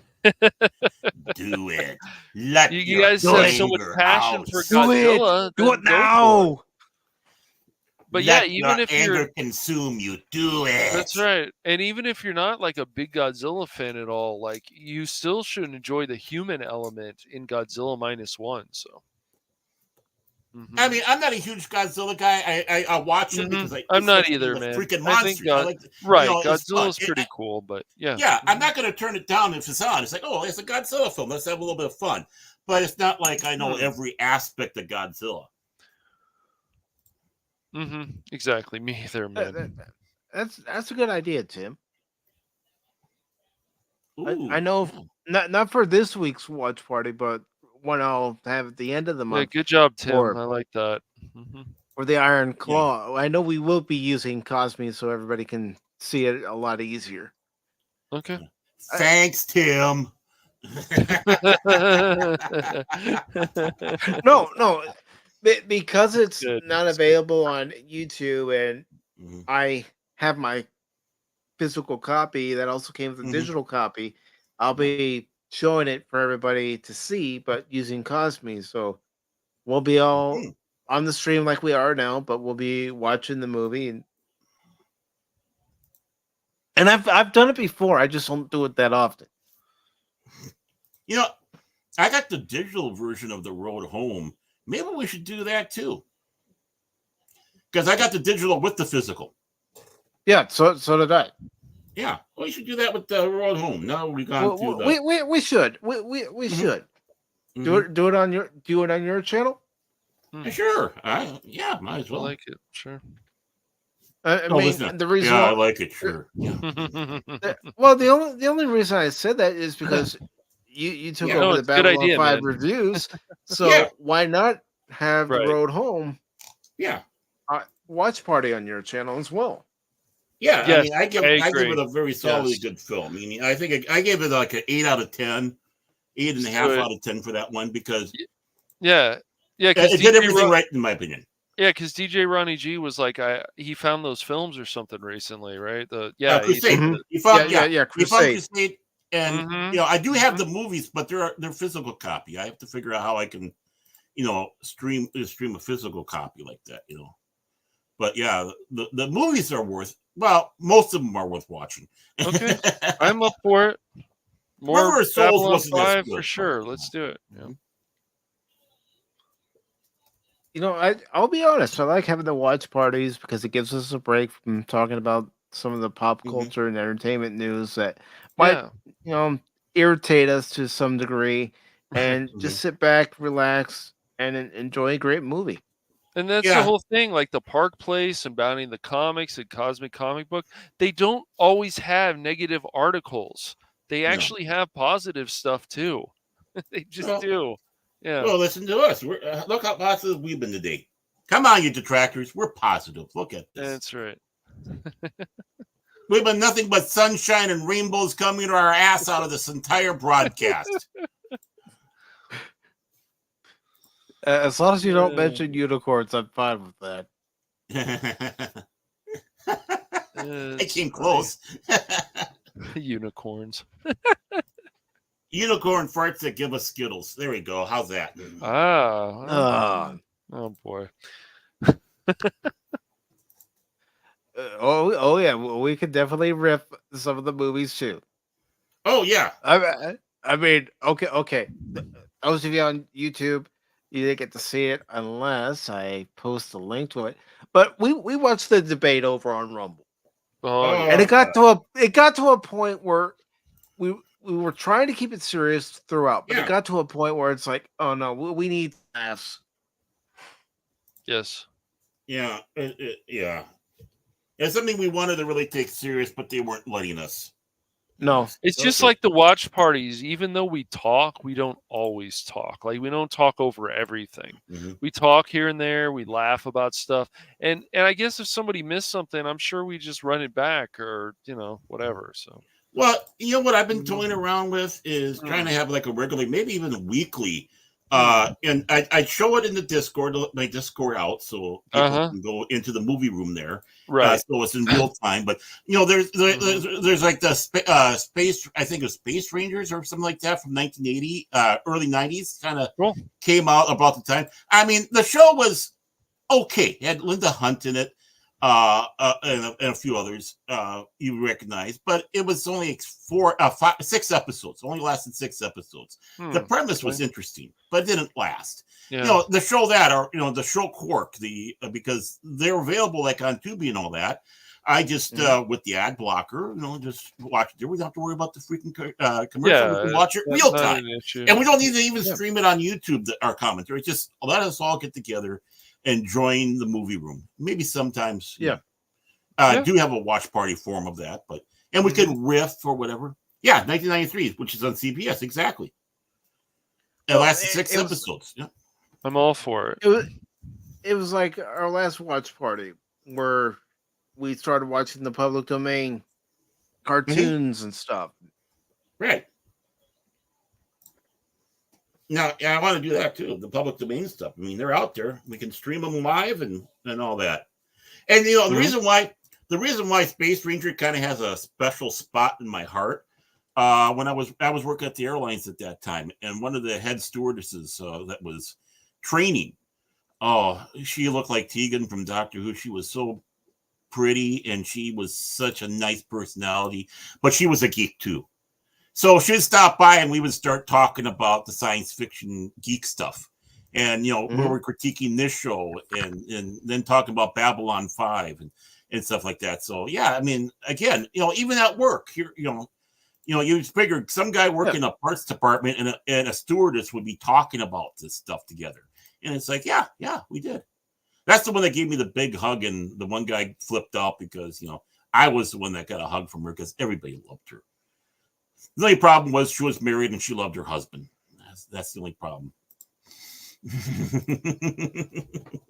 Yeah, but it's those co-workers that you develop a relationship with where you talk about things like Babylon 5 or any number of topics, and you always remember them. Yeah. Mm-hmm. And then you discover how fond they are of you because of the relationship you did have. Because, I know she wouldn't have done that just for anybody, giving a hug. And it's like, I felt special because obviously our relationship, our friendship, which was professional, nothing hanky-panky, like, okay, this was a special relationship we had and was built around the geek stuff. I did mention Linda Hunt, by the way. I did mention her in there. So, Tim, if you listen to the show, just want to sit back and say. But I realized that was a joke. I see that. It was a joke about being a short show. Yeah, I see that. just bust your chops, Tim. Having fun with you, man. Or am I? So, I don't know. Are you? Are you? I am. So, moving on to this story from comicbook.com, it's by Russ Burlingame. It was posted on the 5th of July. It says, Wednesday, Netflix series to become biggest production ever shot in Ireland. The Irish Prime Minister visited the set of Wednesday season 2. Was he Wednesday, sober? I don't know, Baird. Well, Ireland. I don't know if I don't know if the lad was sober or not, Baird. You have to ask him. Did he come onto the set with a shillelagh and a pint of Guinness, talking about leprechauns? Yes, that's right. I'm being ethically and doing the river dance. Yeah, doing the river dance. Yes. Okay, we just lost our Irish audience.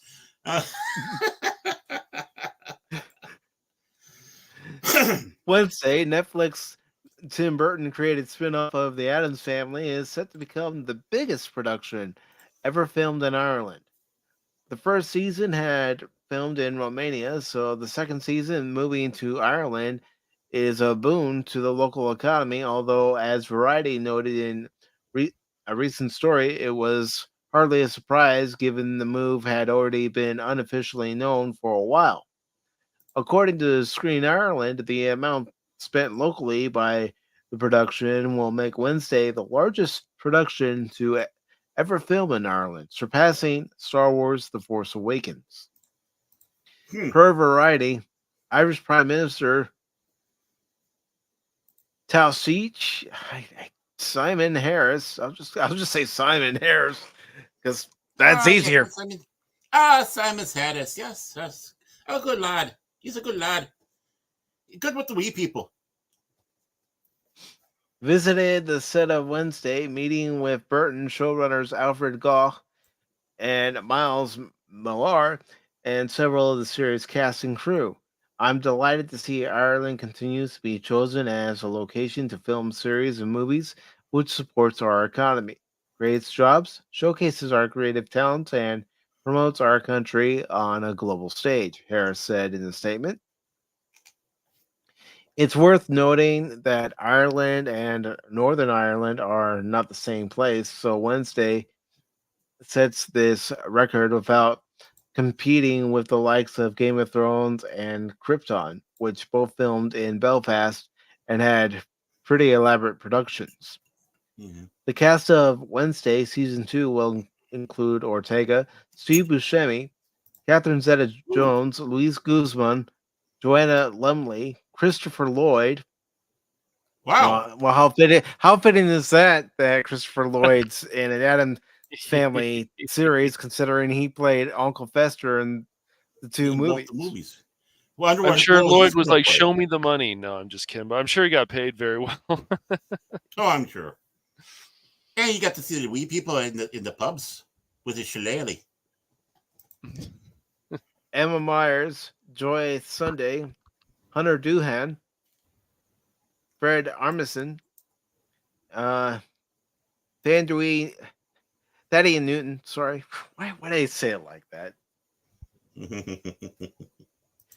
I blame me. Victor Dorobantu, Billy Piper, Haley Joel Osment, Heather Matarzo, Georgie Farmer, Musa Mustafa, Loyanda Unai. Sorry. Well, a whole lot of people. I'm just gonna get through this article. I'm not gonna read every other name that's on here. Well, Billy Piper. I find that interesting that Billy Piper's in there. Mm-hmm. Yeah. A recent report has indicated that Percy Hines White, who drew controversy in 2023 after being accused of sexual abuse, will not be returning as Xavier Thorpe. Well, that's a pretty good reason as to why. Yeah. There's reasons. Yep. Per its official synopsis, Wednesday is sleuthing, supernaturally infused mystery charting Wednesday Adams' years as a student at Nevermore Academy. Wednesday attempts to master her emerging psychic ability, thwart a monstrous killing spree that has terrorized the local town, and solve the supernatural mystery that embroiled her parents 25 years ago, all while navigating her new and very tangled relationship at Nevermore.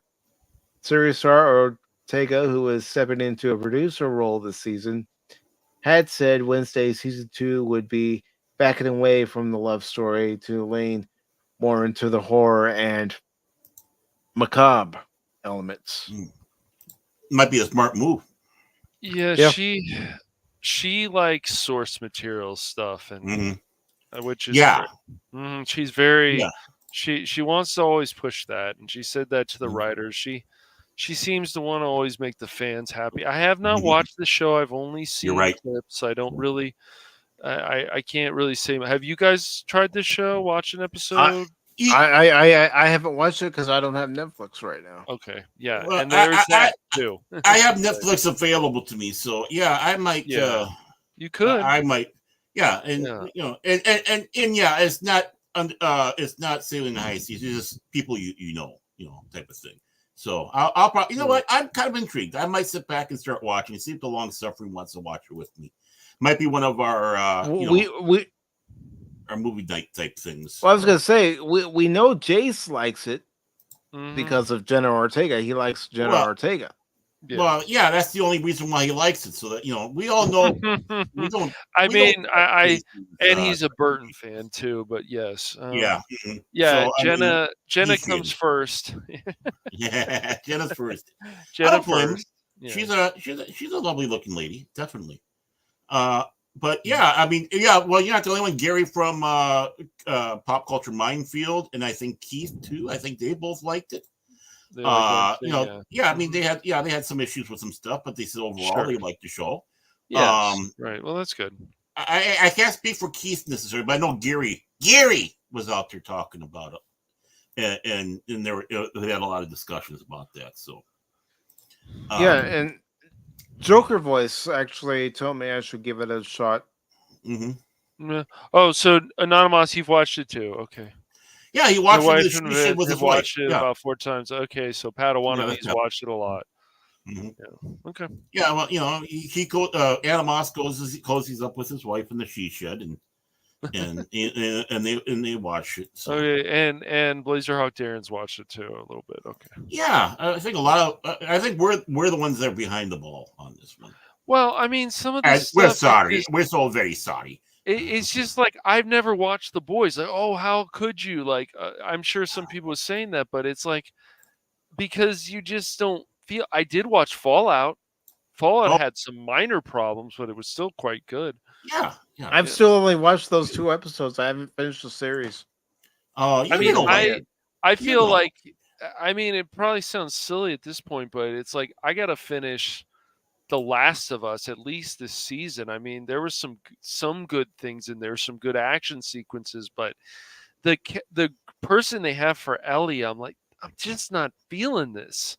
And there's a lot of cursing in The Last of Us show that I've seen already, and I'm like, this feels out of place. Like, I get Ellie curses in the game, but it's how it's done. Exactly. It's how it's done. And yes. I have no interest in watching season 2. No, I don't want to. I just look, however people feel, it's the reason that The Last of Us 2, the game itself, even made less money than the first one is because of Abby and some of the direction that the game went and the way Joel was treated too. But that's a whole nother thing. I'm just saying, yes, they have a good budget, I will say, for The Last of Us, but even Neil Druckmann standing there, and I'm sure you guys saw that, nobody was taking pictures of the guy at the Emmys. Nobody at the Golden Globes or whatever. Nobody was taking pictures. Well, they didn't care enough. And is his show ever going to win Emmys? I seriously doubt it. I don't think it's one for anything, no. Well, I think I only saw that one episode with you guys of The Last of Us. And to be honest, it didn't grab me. Did you ever play the games or thought about I never played games, Baron? Okay. Well, again, I'm tired of the quote-unquote zombie stuff. The zombie stuff, right. Yes, I get that. I was never big into zombies in the first place, right. But the occasional one watch, and some were kind of fun to watch. Others were, you got to be freaking kidding me.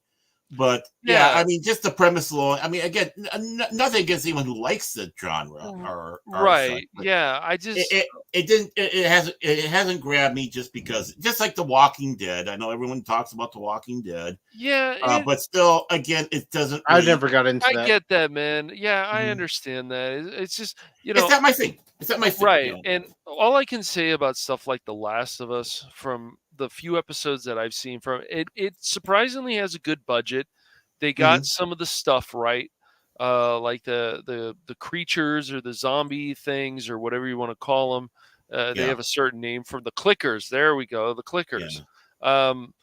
They got some things right, but it's just other stuff they didn't. And it would be really funny to me in season 2. Spoiler alert, but no, I think Abby would still kill Joel, but it would be funny to me if Pedro Pascal told Neil Druckmann, whatever you want to call him, and say, oh no, I can't be killed in this. And Neil Druckmann goes, oh, because we'll change it. Because Druckmann made it very clear that he will change things that aren't in the game. So yeah, we read an article on Pop Talk. Right, exactly. Was quoted saying that. And sometimes that can be good, and sometimes it can be really bad. It all depends, because again, you're in the universe, but you're carving out new niche into it, especially with a game that can have multiple endings. Oh yeah, of course, man, of course. But it's also about obviously the human element. You know, it's that's very important in these apocalyptic scenarios, I will say, or apocalypse. You know, even Fallout has that same but it's the characters, it's the growth, and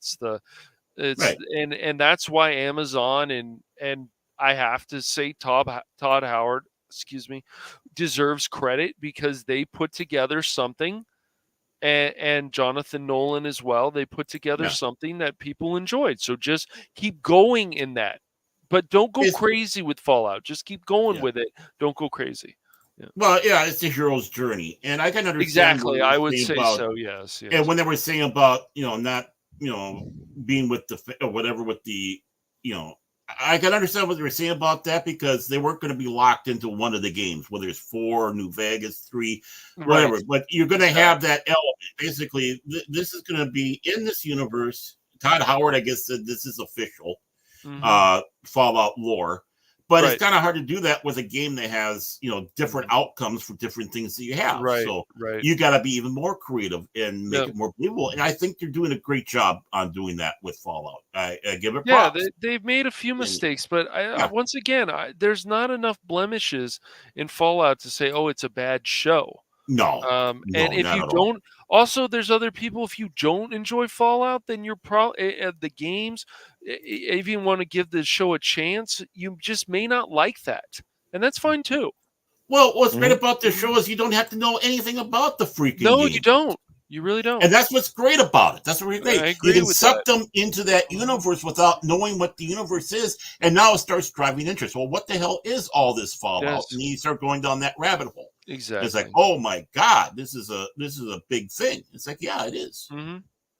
So, and that's what's great about Fallout. You don't have to be someone familiar with the game to watch it. It's good drama, action, because they do have some action in there. But a good hero's journey. Mm-hmm. And I highly recommend it for anybody to watch, because nothing's flawless. Nothing's flawless out there. No. So just watch and enjoy. And the thing is the main character, she does have a hero's journey. You can see her character changing through the whole thing. She is not a Mary Sue. No, dude, she's not. No, well, it's the same thing with like Korra and Rebel Moon. However you feel about that, Korra is not a Mary Sue either, which is nice. No. She's not. Yeah, I mean, in the first one, they really established that and what some of her motivations are. Yes. And and that's what's refreshing. That's what which kind of makes Rebel Moon. I still have to see part 2, but like I said, I'm waiting for the extended stuff to come out. I just don't want to watch the shorter and then go watch. I want to just see, okay, let's see what you have. So I'm holding off till then.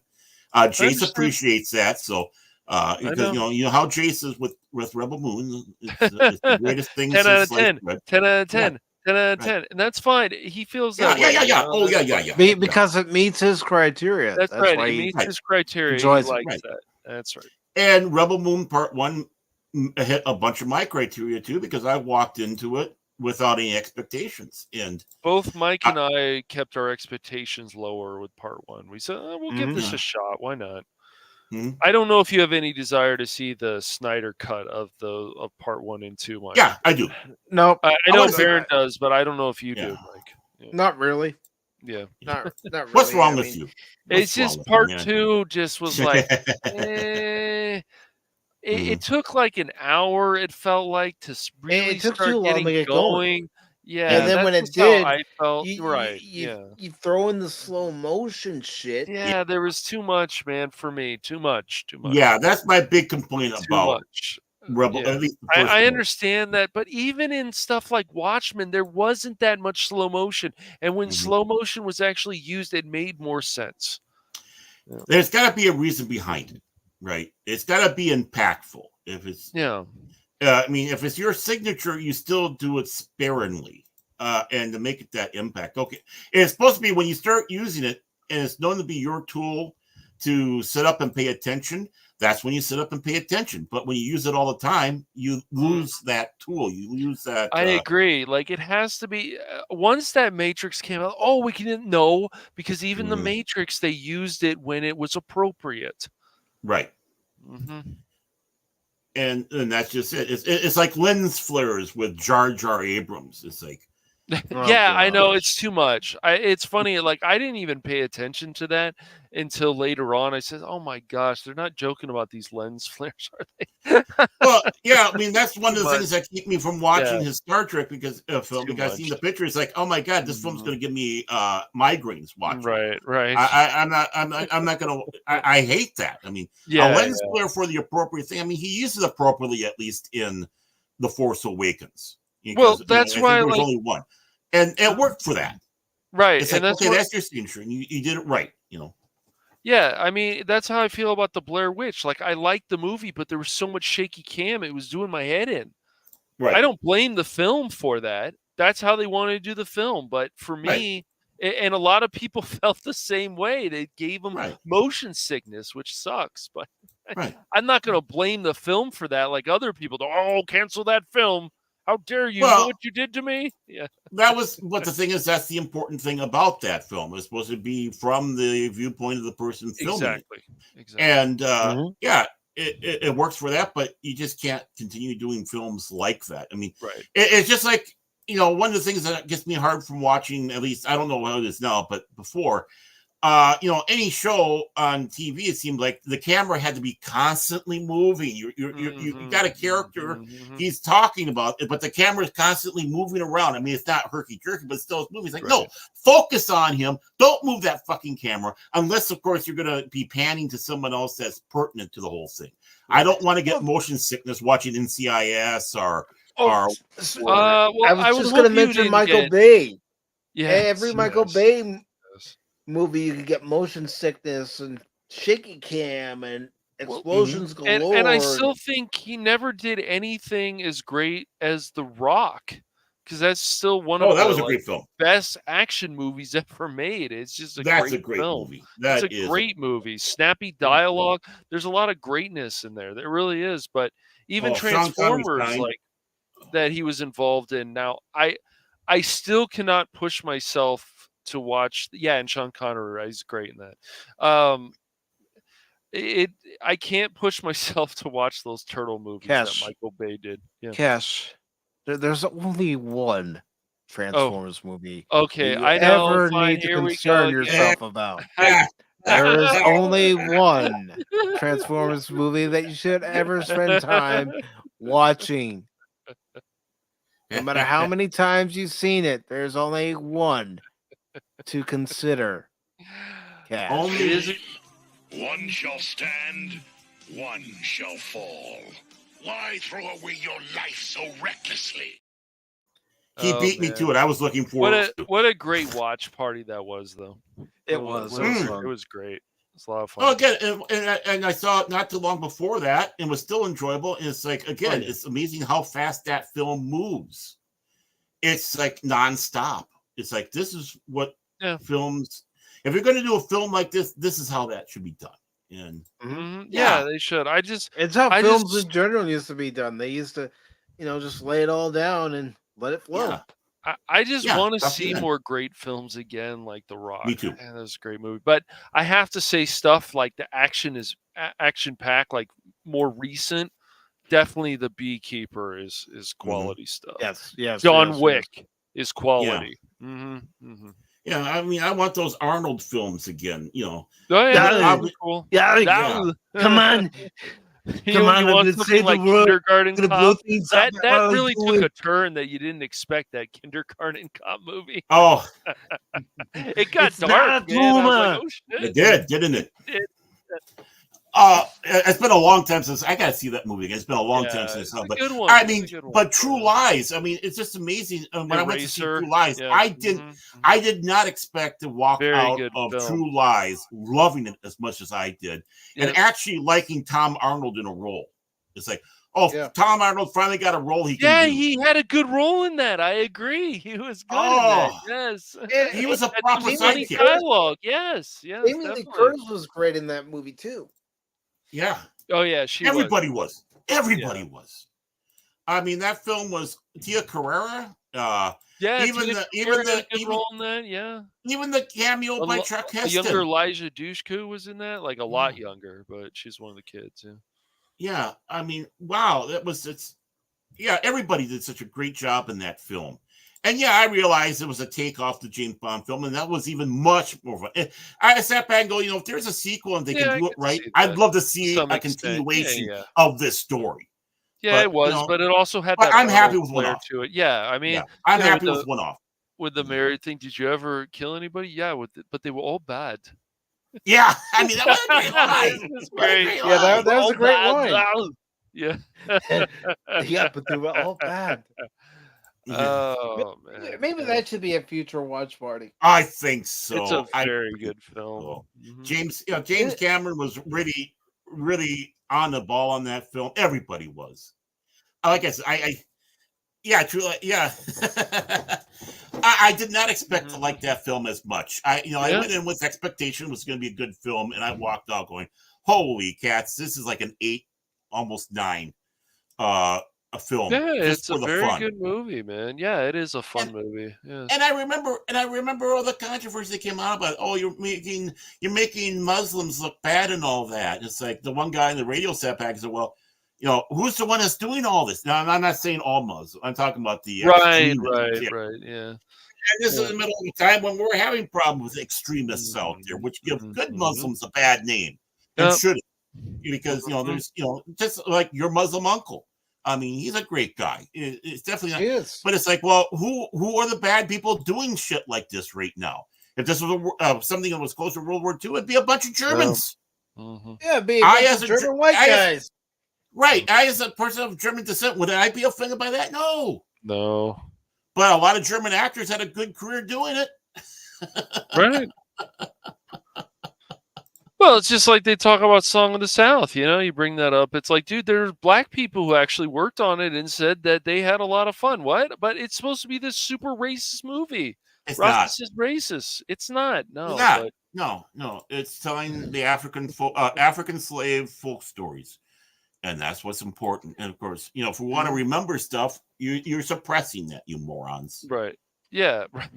Boy, the World Trade Center was in the news. Because that was the first attempt to bring down the World Trade Center. Yeah, in the 90s, right? Mm-hmm. And the thing is, the next one, when they hate to brought them down, unfortunately, yeah. And the thing is I hate to say this, but there was some stuff about that thing that made me laugh. Like, okay, you got the guy who's ahead of that. He's a blind cleric. He's in the United States with a visa for driving a taxi, but he's blind, right? Right. And then the guy who rented the Ryder truck that they put all that stuff in, they discovered them because this moron went back to Ryder truck to try to get the deposit down. That's how they found them. It's like, oh my God, how stupid can you be? Yeah, that's quite stupid.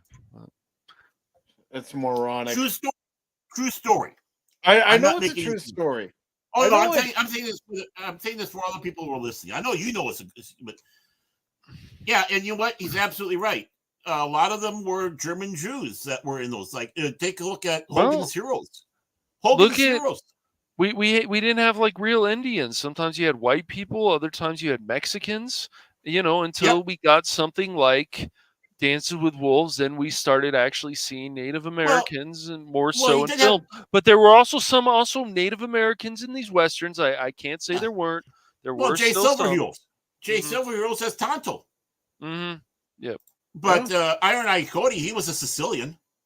He denied it, but he was a Sicilian. Michael and Sarah played many American Indian. Across the board, yeah. But again, who is it? Chief Dan George. He was in Josie Wales. I mean, Clint Eastwood was more than happy. Oh, and the banter between the two in that film. That's one of the reasons why I love that film. the banter between those two, especially during the fights. No offense, none taken.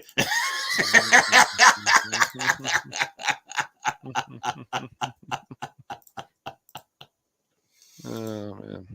Oh, and see, and that's just, this has turned into Pop Talk down memory lane. We're off the rails again. Notice that?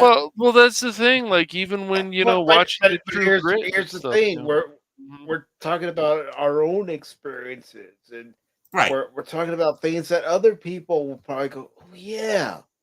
That's how I look at it. Another film that is always worth a watch party, in my opinion, of course, is Face Off. Face Off is still a great movie. And, right there, yeah, exactly. And it caught the Montalban playing in India, not Feather. I mean, great actor. Oh, he was a great actor. He really was. But, yeah, I mean, you had that there. So, I mean, it happens all across the board. I mean, even when you watch foreign films, and they're aghast that they're quote unquote doing blackface because they need a role is for a black. But the thing is, like in the Philippines, how many black people are there, right? Am I supposed to? Okay, but that's fine. It's like, am I supposed to get offended that Dave Chappelle did whiteface? You know what I mean? Yeah, he did. Are you supposed to be offended by the Wayans Brothers White Chicks movie? No, it's a funny movie. I never liked that. Lenny Henry's I'm True not Identity. Offended by that. I think that's crazy and funny. Yeah, Lenny Henry's True Identity, I think the name of the film that he did, where it had Andreas Katsoulis in it, in fact, and Frank Langella. But here, Lenny Henry, a black comic, and he's dressing up as a white guy to try to avoid the mob. And it was an okay film. I mean, but there were some good laughs in there. I mean, there were some good laughs in there I had. But it wasn't something I'd sit back and say it was a great film. But should I have been offended? No. I mean, exactly. But yeah, I mean, a lot of but like he sat back and said about racist. Yeah. Oh, come on, Anonymous. Hey, what the hell, man? Throwing us all under the bus? Yeah, he is. What the hell, dude? I miss Vigilante Williamson. He'd be in there going, you're a bigot. I miss being called a bigot by him. Oh, man. Well, after all, he quit doing it because he goes, I know you're goading me on because you want me to say it. I ain't going to say it to you. Well, I mean, and it's funny because those words they're thrown around so much like candy. They just don't even have the same meaning anymore. Because you call people a lot of bigots words and are thrown racist around like candy anymore. They've lost their meaning. They have.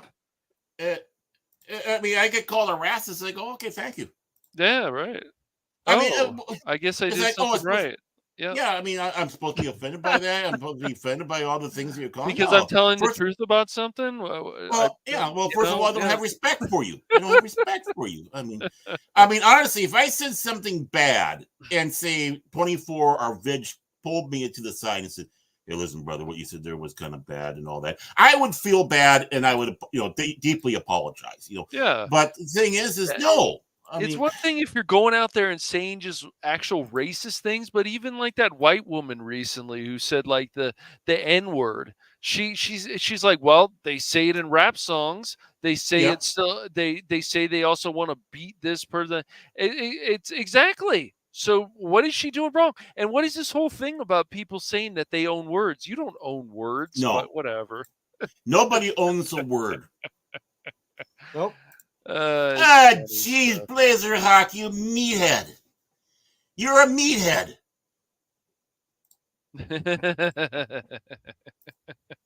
Eat it. It was never eat it. It was eat it. Eat it. Yep. Mm-hmm. Yeah, that kind of that what Bronx? Yeah. But gentlemen, we have one more article for tonight. It's an article with a trailer that we're gonna watch. Woo-hoo. Are you ready to? Let's do it. Strike first, strike hard, and show no mercy. Yep. I always do. I never pull my punches. That's why I have the final dojo. Which dojo are you a part of? Cobra Kai, Miyagi-Do, or Eagle Fang? I'm Team Eagle Fang. Okay, everybody. Oh, yeah. Okay. Well, you don't like Miyagi? Wax on, wax off. Johnny's cool, man. I don't know, Johnny. Yeah, I probably lean towards more Johnny's group, but of course now everybody has to team up against some other evil and stuff, which is fine, you know. Wax on, wax off. We thought after season 5, it's like, oh, there's not going to be another one. Oh shit. Yeah, but you still have Kreese out there. Exactly, you do. Excuse me. This is going to be the one where I sit back, folks, because I'm not as versed in this, so I'll let Mike and Cash do all the talking. But I'll watch. I'll comment on the trailer though. I'll comment on it. All right. Yeah, maybe I should watch the show. I don't know. You should, honestly, Baron. You should. Okay. I mean, I'll take it. Like it. Did you ever watch the? Did you ever watch any of the? You didn't ever watch the Karate Kid movies? I watched the Karate, but I have a hard time. I just don't like those movies when you have bullies and stuff like that. It just, I guess it just kind of hits a little too hard, too close to home for me. But right. I guess. But you know, I'll give it a try. I'll give it a try because everyone watch one, watch two. I know. Yeah, you guys, Coach and Nick, and all the others are in the all movies. Yeah, the first. Oh, always. Yeah. And I've seen that. Don't waste your time watching the one with Hilary Swank unless you really want. No. I've tried multiple times to get into that movie, and I can't do it.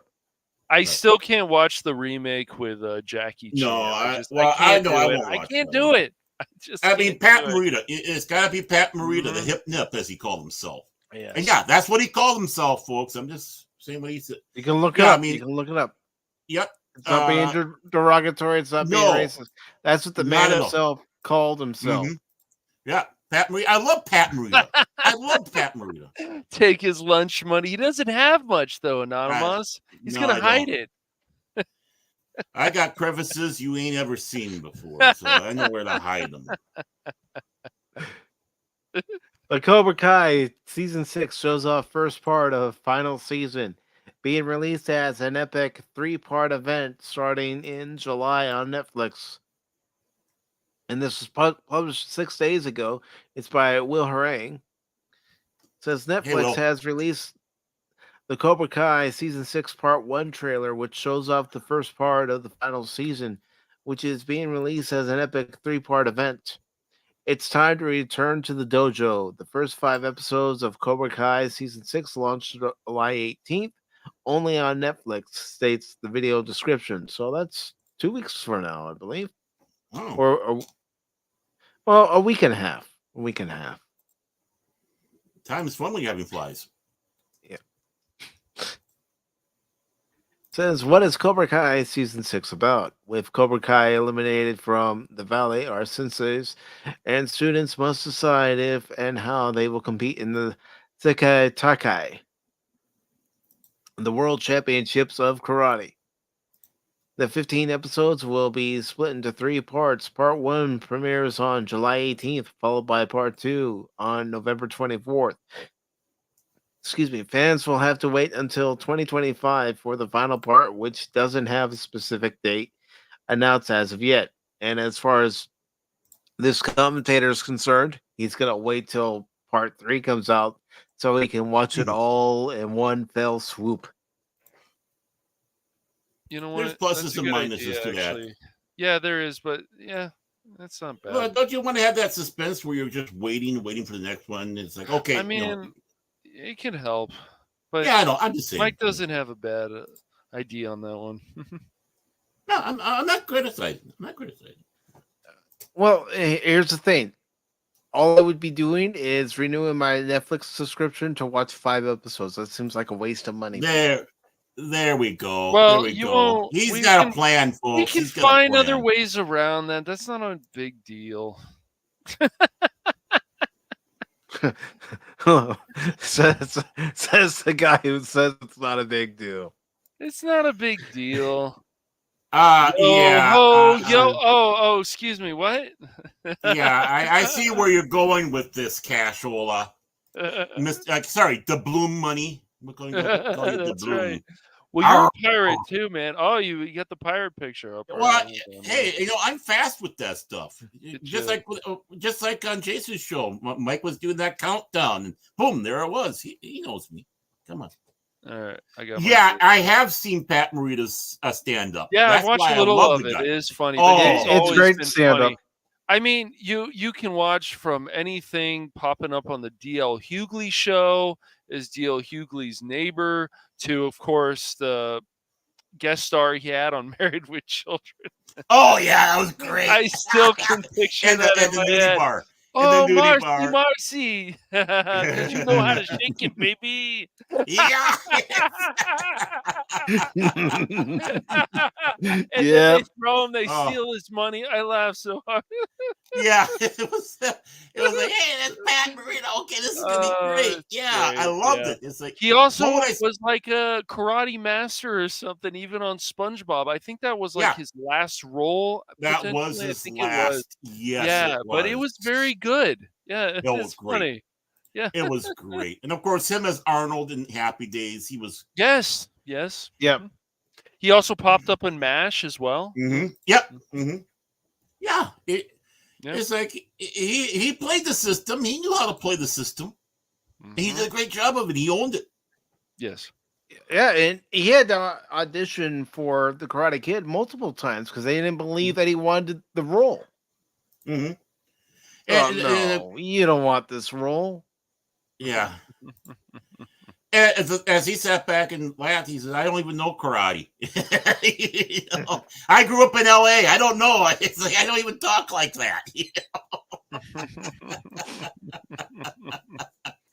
know? And the really cool thing is, of course, if you decide to watch this show, Baron, they do honor his character as well. I was going to ask. I hope they honor the franchise. They do. They do respectfully. Very respectfully, yes. I mean, you almost got to do something like Cheers did with Coach when Coach died. You got to make sure that the spirit of Pat. Yes, that was very good how they did that. Yes, I agree. Mm-hmm. Yeah, the picture of Geronimo that was in his dressing room. They made sure they had that on the set ever since. After that, mm-hmm. Hey, we know stuff. We do. Cobra Kai stars Ralph Macchio, William Zabka, Martin Kove, Zolo Muriduna. I'm not really sure how to pronounce his last name. Mm-hmm. Those are tough names, dude. Jacob Bertrand, Mary Mauser, Tanner Buchanan, Peyton Liss, Gianni DeCenzo, Courtney Hendler. There I go again. Vanessa Rubio, Dallas Dupree Young, Yuji Okumoto, Alice Hannah Kim, Griffin Simpertito, and Ona O'Brien. Cobra Kai is written and executive produced by Josh Heald, John Hurwitz, and Hayden Schlossberg via the production company Counterbalance Entertainment, and they previously released the following message to fans about the final season. I'm not going to read it here, but you all can read it if you want by clicking on the link. Yeah, click on the link. But what we are going to take a look at here, before we do, I just want to say we do not own this content of Cobra Kai. It belongs to their respective rights holders. We are just here to take a look at the trailer, critique the trailer, and offer any thoughts after viewing this trailer for this show that I highly recommend anyone who hasn't watched it, you sit down, you watch it, and enjoy. And most importantly, we're giving you free promotion. Free. FREE. Yes. There. I'm going to make sure they got that part. Yes. Also known as fair use, as Tim has pointed out, which, unfortunately, a lot of these companies do not view it as fair use. Mm-hmm.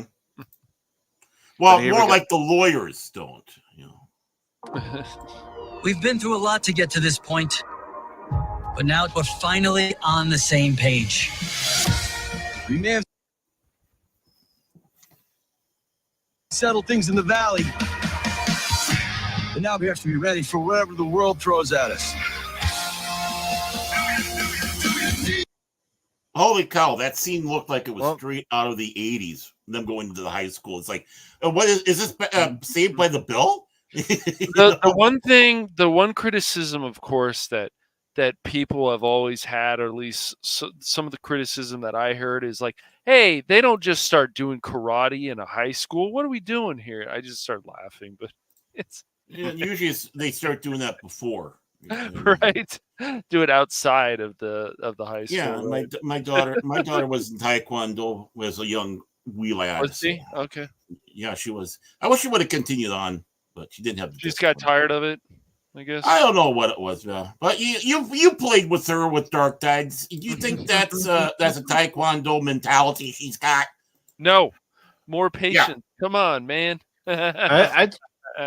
I took Taekwondo too. It just got to a point where my parents couldn't take me every weekend. Yeah, for my lessons because of how far it was. Yeah, and that was also part of the problem. Sadly, I would have loved to have her keep up with it, but oh well. Enough of that. Back to Cobra Kai. The Saikai tournament is coming. Now is not the time to puss out.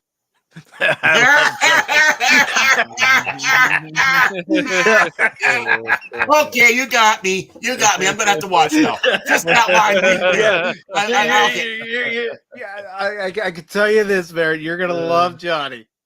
Yeah, dude, Johnny is hilarious. He is he hates all this woke stuff when he's at jobs. Yeah. Well, I don't want to spoil much for you, but it's typical Johnny. I heard that he's a hoot in there, and that he's he is, dude. He doesn't puss out, as he said. Yeah, no, he doesn't. As Adamas says, okay. You know what? I'm going to have to watch this. Maybe the one that I can chalk up there with the long stuff for you and I. And even people that you would consider, I guess, woke or some kind of agenda, the way they play it out, Baron, is very cool. Because it's like, I could see that actually happen in a high school. The way these people are acting, definitely. Mm-hmm. Okay, I'm. You're getting me sucked in. You're getting me sucked in. So. A lot of the characters are very. Actually, I think every character is pretty much. This show's not boring. I'll say that this show's definitely not boring. I will say, Tori has had a lot of growth in this. Yes, I agree with that.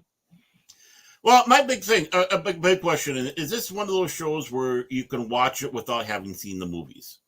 Yes. Okay. Yes. And that's the important thing. That's the important thing. I'll tell you why. Because when they make a reference to something, they'll actually show the scene from the movie. Mm-hmm. Yes, they will. To give you a base of reference. Yeah. That's one of the important things right there. If you're going to do this, because there's going to be a lot of people watching it that didn't like the movies or didn't see the movies. Somebody like me. Yeah. I mean, I'm very familiar with Karate Kid. Obviously, when you grew up at that time, you had no choice but know about it because he was so cool, man. Okay, that's good to know. That's good to know.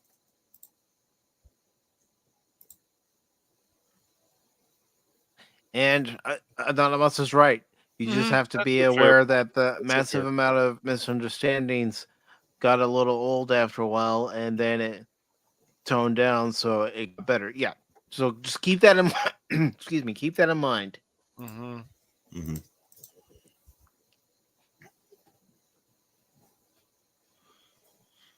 You could do that, but I don't know that going back and watching the movies is an absolute necessity to watching the series, considering how well they,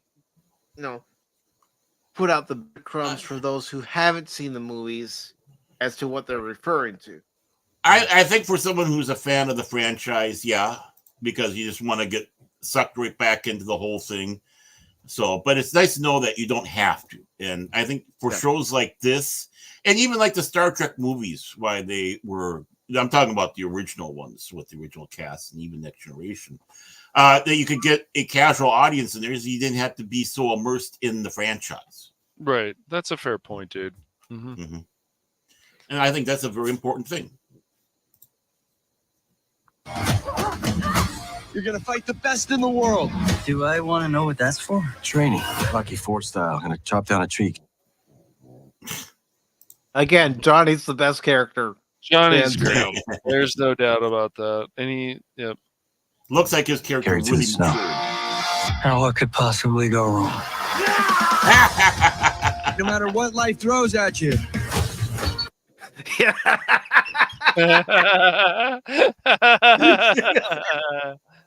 Only Johnny. Only Johnny.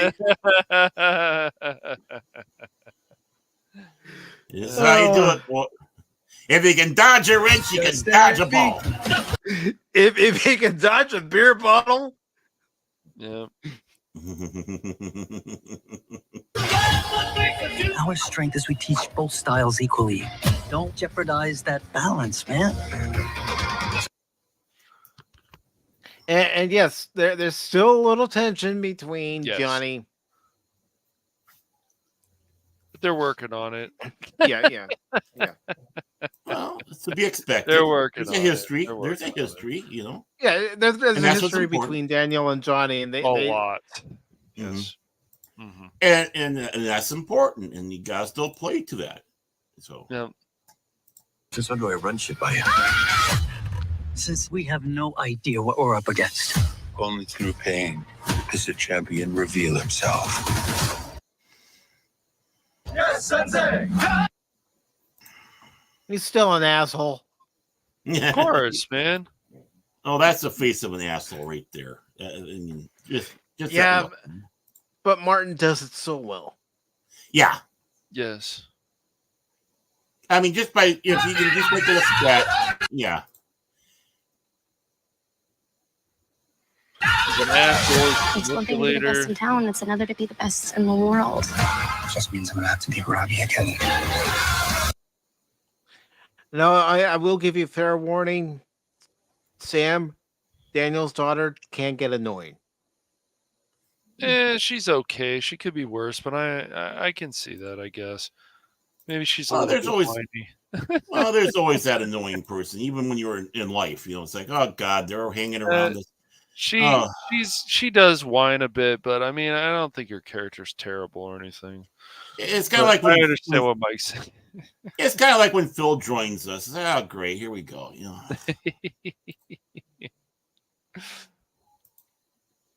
She's grown though, like Mike said. She's well, that's important. It's growth. Yeah. I thought you were Miyagi-Do now. You think things are better because now I'm training in your dad's backyard. I think we have our strongest team. And obviously, Tori and Sam will still have their rivalry. They still have things to work out and stuff. But I love the I love the Mohawk by Hawk. Yeah, Hawk go, turned into an interesting character and stuff. You'll have to watch from season 1 on to season 5, but. I have to say one thing. I don't know why, but it's so refreshing to see somebody with a mohawk. Like I think it just brings back memories, man. It brings back memories. Yeah. None of us. Mega Mohawk. Mega Mohawk. Here we go. That's America. right. Make Mohawks great again. Make Mohawks great again. Cool. Yeah. Make Mohawks great again. There you go. Yeah. I think they can handle anything. Bitch, don't you know I know karate?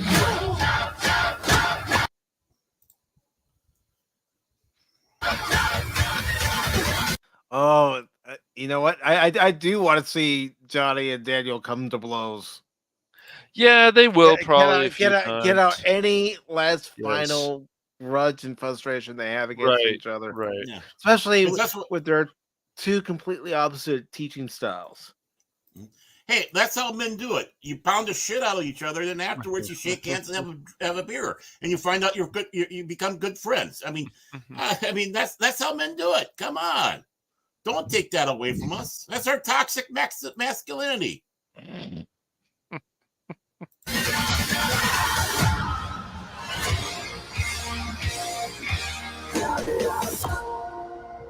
What's that? Miyagi-san buried secrets for a reason. If we open, anything is possible. What did It's Mr. his head. Miyagi leave behind? It's his head. Not Baron. his head. Come on, Baron.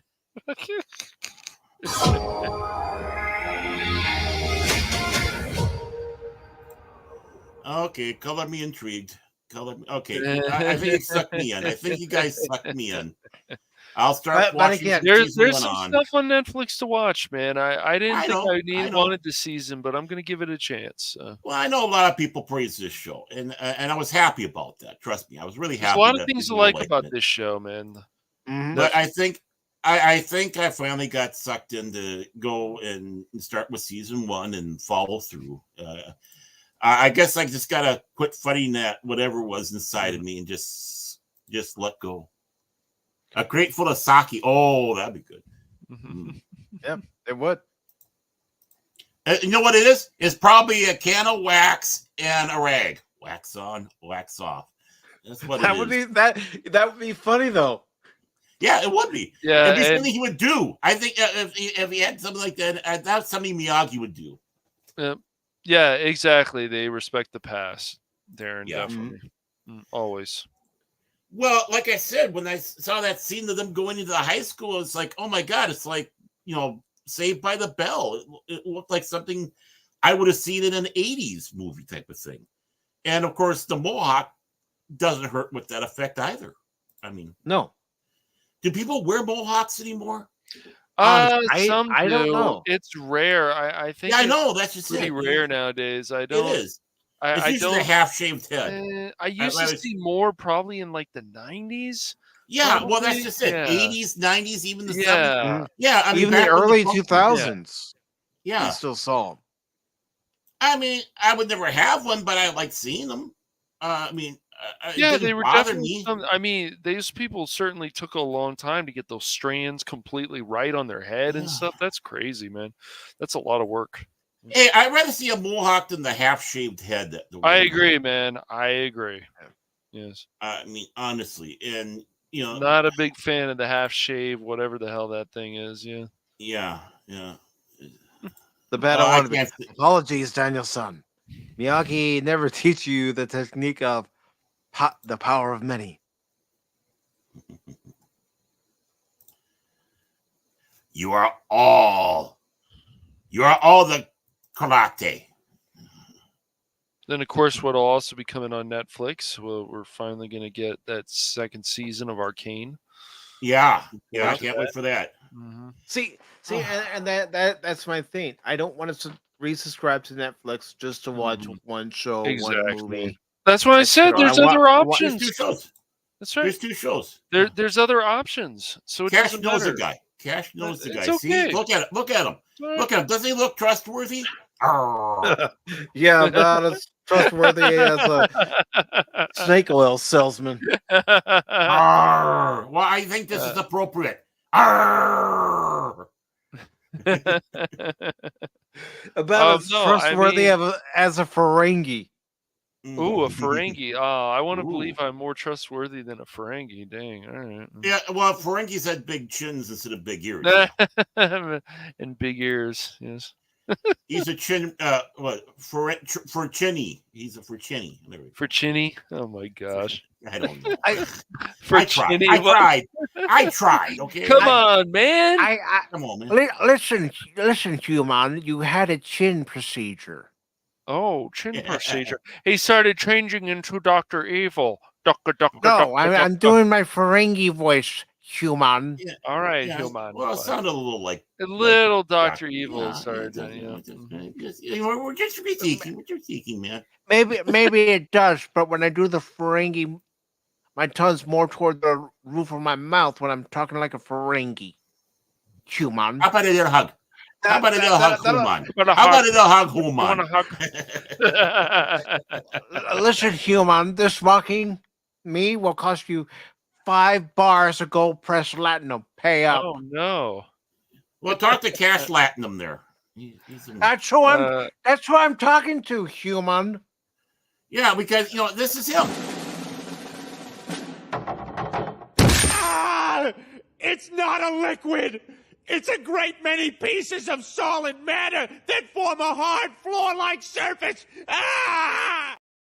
Are you telling me, human, that all the other human would offer me is useless gold, not gold-pressed latinum? Well, Baron still there's has no liquid. There's no liquid in gold.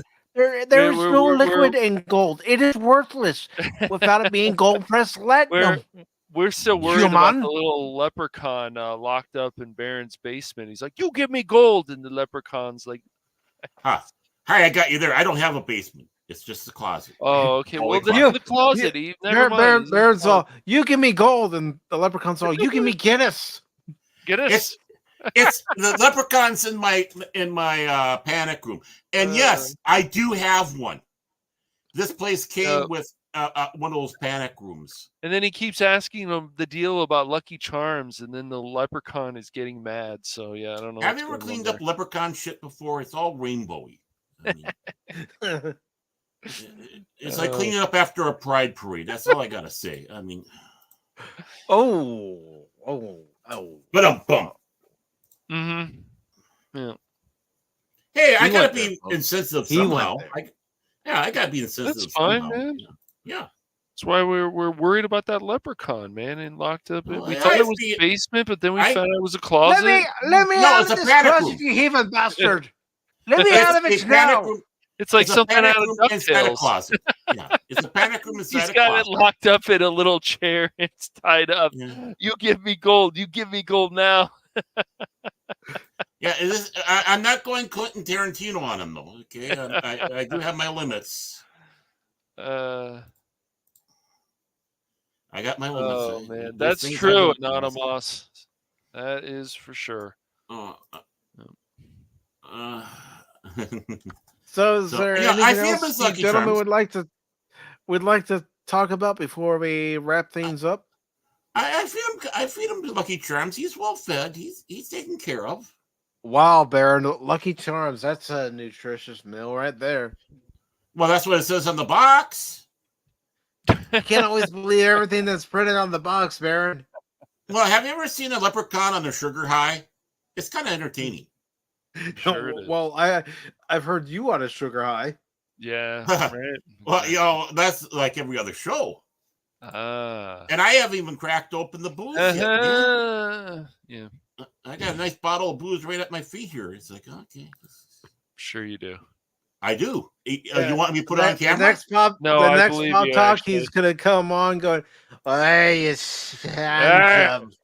I told you, Pilgrim. Is that a challenge? Is that a challenge? I told you. I told you. No, Baron. I'm not encouraging you to do that. I'm just saying. To get drunk. I'm just saying. One day you're gonna come on the show drunk. Hey, welcome to Pop Talk. Pop Talk. Hey, what do you want? Today. Well, you want to know something? There have been a couple of times I've been a little buzzed when I've been doing the show. I had a drink. Shocked. I had a drink, and I wasn't drunk. I wasn't drunk. Whoa! What? Whoa! Today on what the hell you say? Today on Pop Talk, I'm Baron Orman Tagge. Yeah, fuck his shit.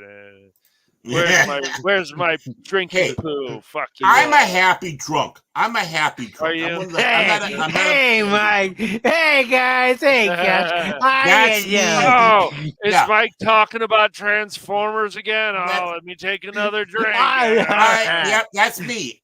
When I'm drunk, that is me. I'm the happy guy. I won't put the lampshade on my head if I have. Hey! Why don't you come over here and have a drink with me? Okay, have a drink with me. But it makes me really sleepy too. So it's like, boom, I'm down. It's like, hey, why don't you have a drink? Yep, there we go. He's gonna pull a prismatics, dude. That's gonna happen. You got it. Man's got to know his limitations, and there you go. Yeah. This sleep brought to you by whiskey. He wraps the pirate flag around his body after he gets drunk. Yeah. Well, I need a pirate flag. I have an All Blacks flag, and I have an Australian flag, and I have a Minnesota flag. Which one should I use? The All Black one. There we go. Go back to my rugby roots. There you go. Hey, Peacock's gonna have the Olympic rugby on it. So don't you know where I'll be? I have to get up early in the morning, but I'm gonna be watching Olympic rugby. The only reason I watch the Summer Games. We got a show. Shut up, Mike. I'm watching my rugby. I gotta watch my Olympic rugby. I would be, if it's during the show, I'll be watching that and doing the show at the same time. Oh, look at that! But I can get loud, especially if New Zealand's in there. Yeah. I can picture it now. We're talking about a story, and we bring up a part, and Baron out of nowhere goes, "Yeah." Yep. You all right there, Baron? Yeah, you did it. I scare people sometimes when I'm watching rugby because I'm cheering and all that. My daughters hate. My one daughter hates it. She's like, "I'm out of here. I'm out of here. He's a maniac."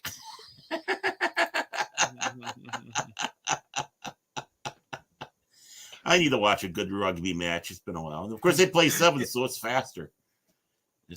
Well, I can picture it. You're going, yeah, but you're going, yeah, that's what I'm talking about. Baron, we're talking about how bad this show sucks. Yeah, that's what I'm talking about. That's what I'm talking about too, man. Yeah.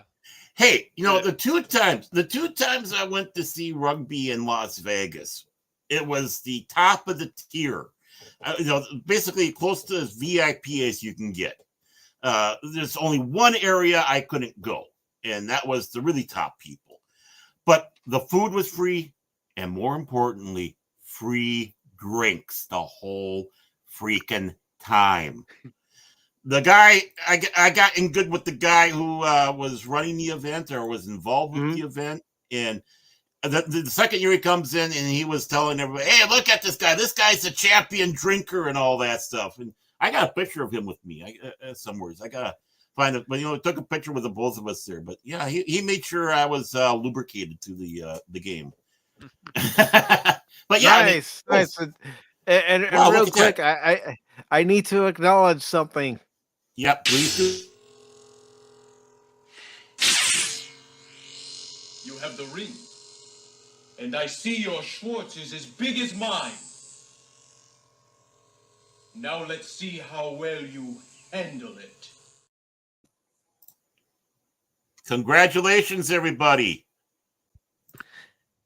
Big Daddy T-Gap. Yeah, that's right. Big Daddy T-Gap just gifted some 5 memberships. 5 stealth is optional memberships to some lucky folks out there here on Pacific414 on the YouTube. Later, Steve. Oh, let's see. Mark the Infinitely Tired has been gifted a membership. Congratulations, He's angry. Mark. He's Canadian. Oh. He's an angry Canadian. In Japan, the membership. Yeah. He's a samurai, angry Canadian. Yes. You're wrong. You're wrong. Just, man, you're wrong. Just ain't right. But he's a member now. That's right. That's the right thing. It may be a wrong thing, but that's just wrong. But it's a right thing. Mm-hmm. And Jeff B just became a sponsor as well. Welcome, Jeff B. And T-Gap also says, Jeff B chasing those Duke boys, man. Yeah. He says, work has been a bit like rabid monkeys today. Just time to walk by, slap y'all with the memberships, and run back off. Take care, gents. Well, thank you very much, T-Gap. Greatly appreciate. Gift of 5 new memberships to 5 new members of Pacific414. T-Gap Steve, who is a great friend of this channel. I just want to make sure people know that he's one of our great members. Yeah, I appreciate everybody. Oh, I do. Not just T-Gap Steve. I appreciate everybody who takes time to stop by and watch any stream, whether it's Pop Talk, whether it's a game stream. You're all welcomed to Pacific414, whether it's on YouTube, Rumble, Twitch, or Kick. I know I haven't streamed on Twitch or Kick in a while, but still, everybody's always welcome. I appreciate everybody's support. No comments from the she shed. Oops. What's this varmint saying? He says, this show is optional, hurts my brain. But I'm a masochist, so cool. You know, comments from the she shed, I tell you.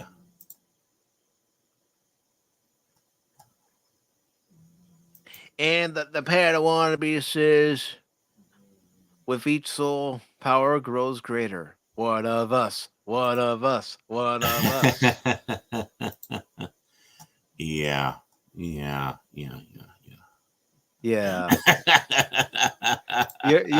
all a member of Pacific414. You're all part of the family. Yeah. And even if you're not, with the subscription, everyone's still a family. Everyone's still a part of the family, still part of Pacific414, whether you're a member or not. Right. You just don't get the spatula. That's all. But you're still a family member. Baron, you have a lot of spatulas to mail to people. Mm-hmm. I know I do. I've been getting some angry letters from people expecting them. I'll get to it. I just got to call Spatula City, make sure that everything's being done right. Yeah. I mean, that would be funny if we actually did do that for real. I think that would be absolutely hysterical. Well, I got a 6 here.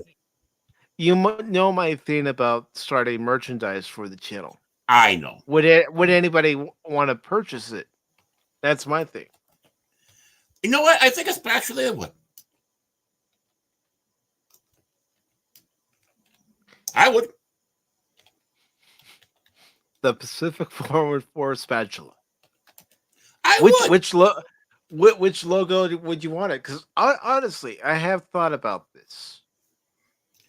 No, if I sell any merchandise, I'd want to incorporate all the logos that were used on Pacific414 because I still have them. Right. I still use them occasionally. Yeah, even the vintage. I mean, you just start out small and you work big. You know. Mm-hmm. And let's see. We also got a member chat from Baron Orman Tagge. Not only am I a co-host, but I'm also a member. Yeah, just like the Hair Club for Men. Yep. Or the Chin Club for Cash, you know. How about temporary best chin ever? Oh. Don't bring up tattoos. Oh, God, no. God, no. You had to mention tattoos because there's one person, even when I stopped by his stream yesterday, he still said he was going to do it. He still said he was going to. I didn't hear it. I must have missed that. Yeah. Go to yesterday's stream that he had. Yes, I was on that one. Okay, I was on that one. Okay, yeah. I thought it was the one that we were on Thursday. Yeah, yesterday's stream.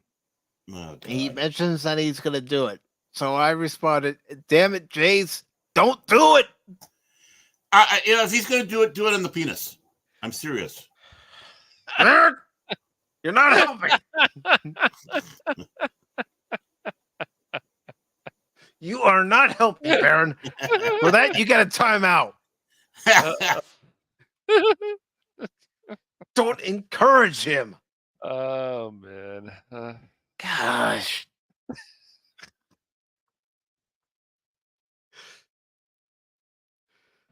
I swear. Help! I'm being repressed. He'll take you to that level every time, man. You want to clip war? Well, fine.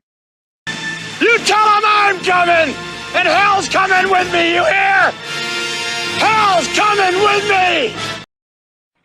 That's right. I said, I ain't giving you no tree fitty, you goddamn Loch Ness monster. Get your own goddamn money. I gave him a dime.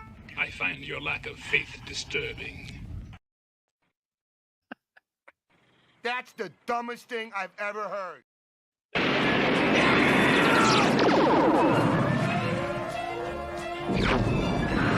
Extinction to all traitors!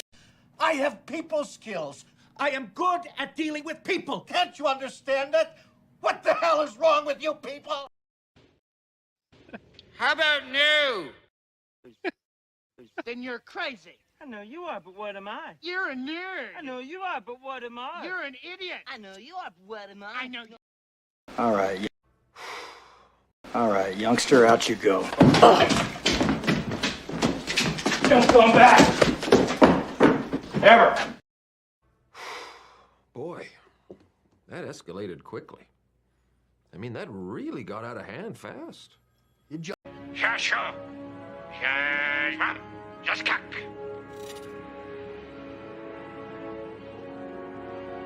He said, "Today is a good day to die." Where the hell have you been, soldier? Training, sir! Training, sir! What kind of training, son? Army training, sir! Army training, sir! Yeah, well, you know, that's just like, your opinion, man. Do you see what happens, Larry, when you fuck a stranger in the ass? If you've got an issue, here's a tissue. I don't want my pain taken away. I need my pain. Surely you can't be serious. I am serious. And don't call me Shirley. Did you say over? Nothing is over until we decide it is! Lighten up, Francis. Yeah, that one clip can actually get us copyrights. The hell you say? Why do you think I interrupted that particular one? I know, it's so silly. Relax, will you, for crying out? What's got into you? I'm breaking your balls a little bit, that's all. I'm only kidding with you. Well, then we should take it off the list. No. Play it as short as we did. Play it as short as we did. Okay. Mm-hmm. Well, we should just trim it down so we get the good part where, you know, when the Germans bombed Pearl Harbor. I mean, and of course, just remembering, of course, that we lost Donald Sutherland, his Yeah, I know. professor. Yeah, recently, yeah, it's unfortunate. He had a great life, though. Yeah, he had a lot of producer John Landau passed away, and he did. At only age 63. Yeah. Oh, that's young. That's young. Mm-hmm. When you're 55 and you hear someone going at that age, it's like, oh my God. You hear the tick, tick, tick, tick, tick, tick, tick, tick, tick, tick, tick, tick. Well, I think about my own family history. You know, how young my father was when he passed, my uncles, and you know, I think as I get closer to certain ages, it's like, you know, am I gonna make it just based on history? You know, think about how young my grandfathers were when they passed.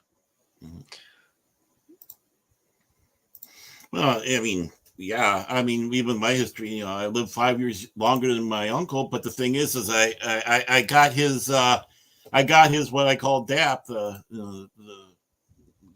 depression, anxiety, and all that. It came in, you know, hit me later than it hit him. So I'm going Howard Hughes now. I mean, I'm going through my Howard Hughes phase. I'm not wearing Kleenex boxes yet as slippers.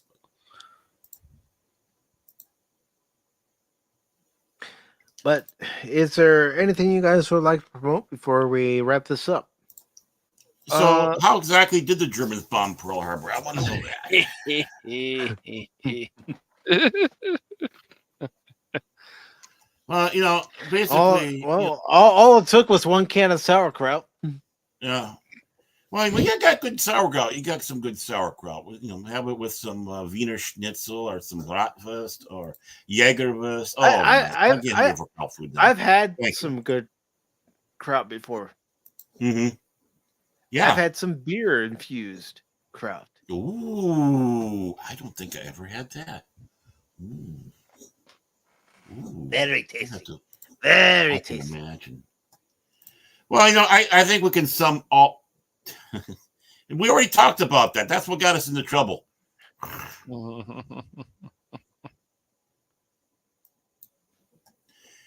You know, me, I'm living life. I mean, honestly, even though I do have my, you know, my DAP and all that, you know, I can't, it's hard for me to imagine I'm the age I'm at now because my heart isn't there. My heart is still that of a teenager. And you know what? It shows on this show, doesn't it?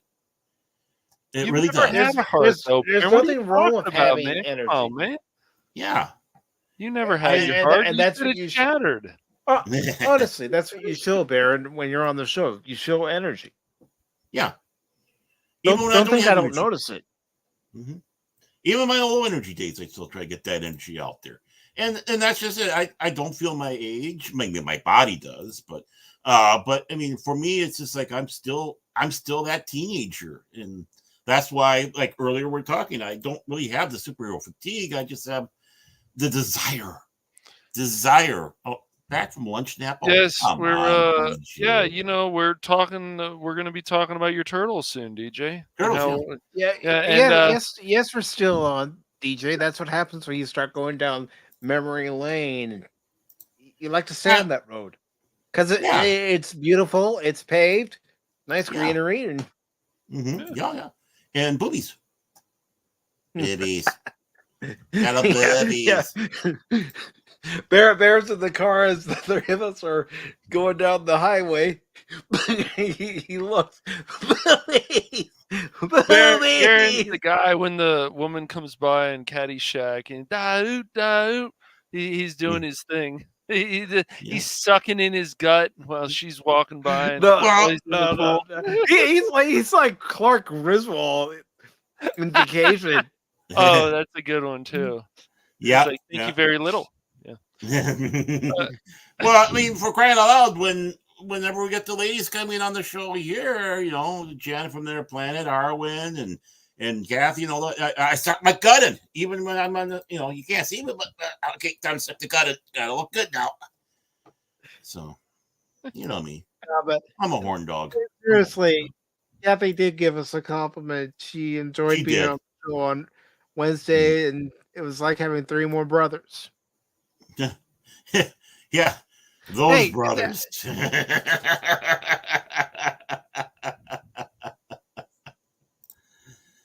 Hey, if someone tells me it's like having three or more brothers, I'll take that as a compliment. Oh, I do too. Yeah, I know. It just means that no survivors. That's our motto. It's like no survivors. We go out there, we have fun, no survivors. But honestly, this is what basically us. How many of you believe that having a hobby is a healthy and perfect way to express your individuality? Show of hands, now. Well, you're wrong. That's us in a nutshell, folks. Well, I'm like Captain Tennille sometimes going, ugh. Yeah, I love that. At the end, it's like, oh yeah, that is appropriate for us. That is appropriate for us. Yeah. But yeah, if you can't have fun doing this, then why bother doing it? Oh, exactly. Mate, I just come with a paycheck, but yeah, I might as well have fun while you're at it. I mean, it's not about the super chats. It's not about the memberships. It's about coming on here and having a good time. And even during a game stream, even if I'm cursing, going, "Oh, come on, you piece of." Yeah. Right, Coach? Yeah, Coach. Yeah, Coach. You awake? Coach has been happy. Nope, Coach has been happy. You guys have made everybody's made progress, man. Even Spock wants to join. Spock wants. No. So I thought we'll invite him to the group, I guess. Yeah. So. Yeah, have him go Friday because the mom won't be there, so she's going to be busy. Yeah, he wants to play Dark Tide too. So I'm like, oh shit, all right. Yeah.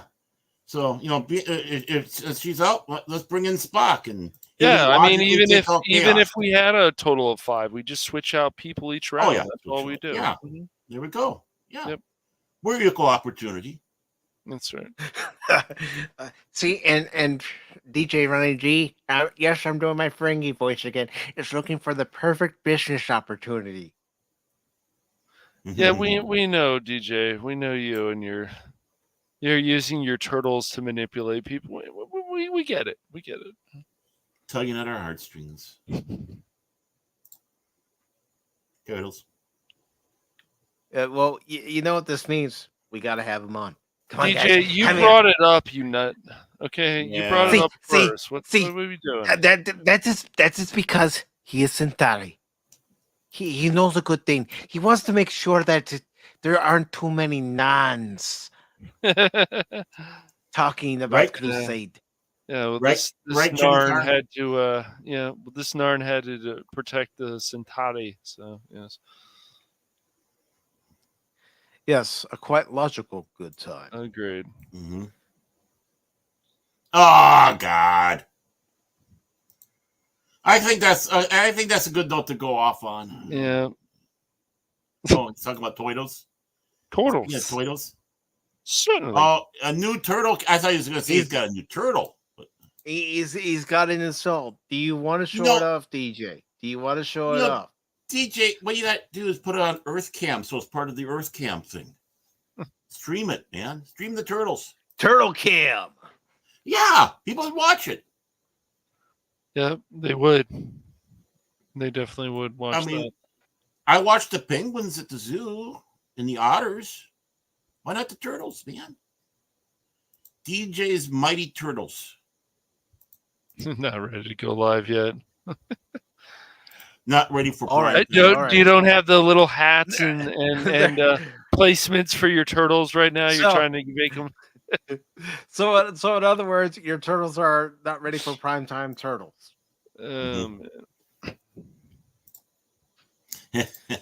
Just like not ready for primetime players. The original cast of Saturday Night Live. Mm-hmm.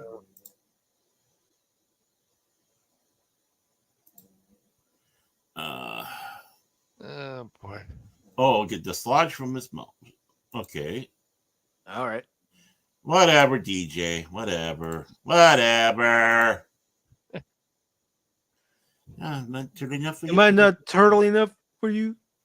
Am I not turtle enough for the turtle clip?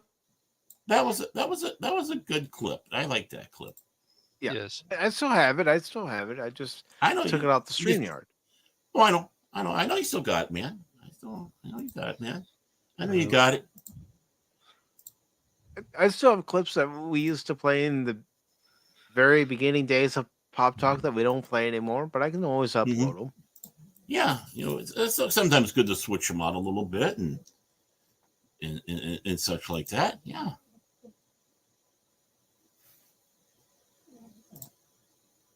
Did Blazer make a funny? Oh yeah, he did the turtle. He did the turtle clip. Yeah, I think that's a good thing to go out on, though. Go out on the turtles. I think so too. I think so too. But before we go out, Cash, go ahead and promote what's coming up on the Booligans. The Hooligans. Hooligans, you fool. Booligans. The Hooligans. But anyways, we've got so we'll be back next week with we should be playing Dark Tide, so or Dark Tide, yes. And hopefully Spock will be with us. Spock should be with us. I'll make sure of that. We'll invite him to the DM group, so that should be cool. We'll have 5 people in there, so we can more chaos. But so we got that, and then I don't know what's always going on with Phil. We've talked about doing some stuff, but I'm just not sure right now.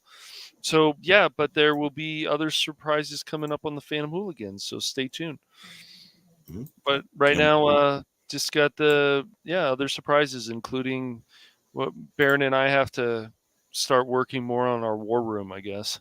Yeah, he didn't like my stuff. I did not. This guy did every time, Mike. Every time he didn't like it. No, he was hypocritical. He's being mean to me. He was being mean to me. I'm upset. I ate some cookies. No, you know what? Actually, I had a forbidden donut. Yes, I know your games, Baron. Then he turned into a bear, and he's it was out of control. It was out of control. I'm not going to use the bear this time. Oh, okay, good. But yeah, just the multiplayer stream, then some other stuff coming up on the Phantom Hooligans, including I got the thumbnail already made out for the Inside Out 2 review, so I'm going to be doing an extensive review of that coming up. So yeah, are you going to do it before Inside Out 3? Yes, definitely. Well, I don't know. There doesn't really need to be an Inside Out 3, actually, Baron. No, I'm just saying about how long it takes to put a video on. No. About 3 but months dude, later. I'm a perfectionist. It has to be good enough, man. It has to be good enough. Yes.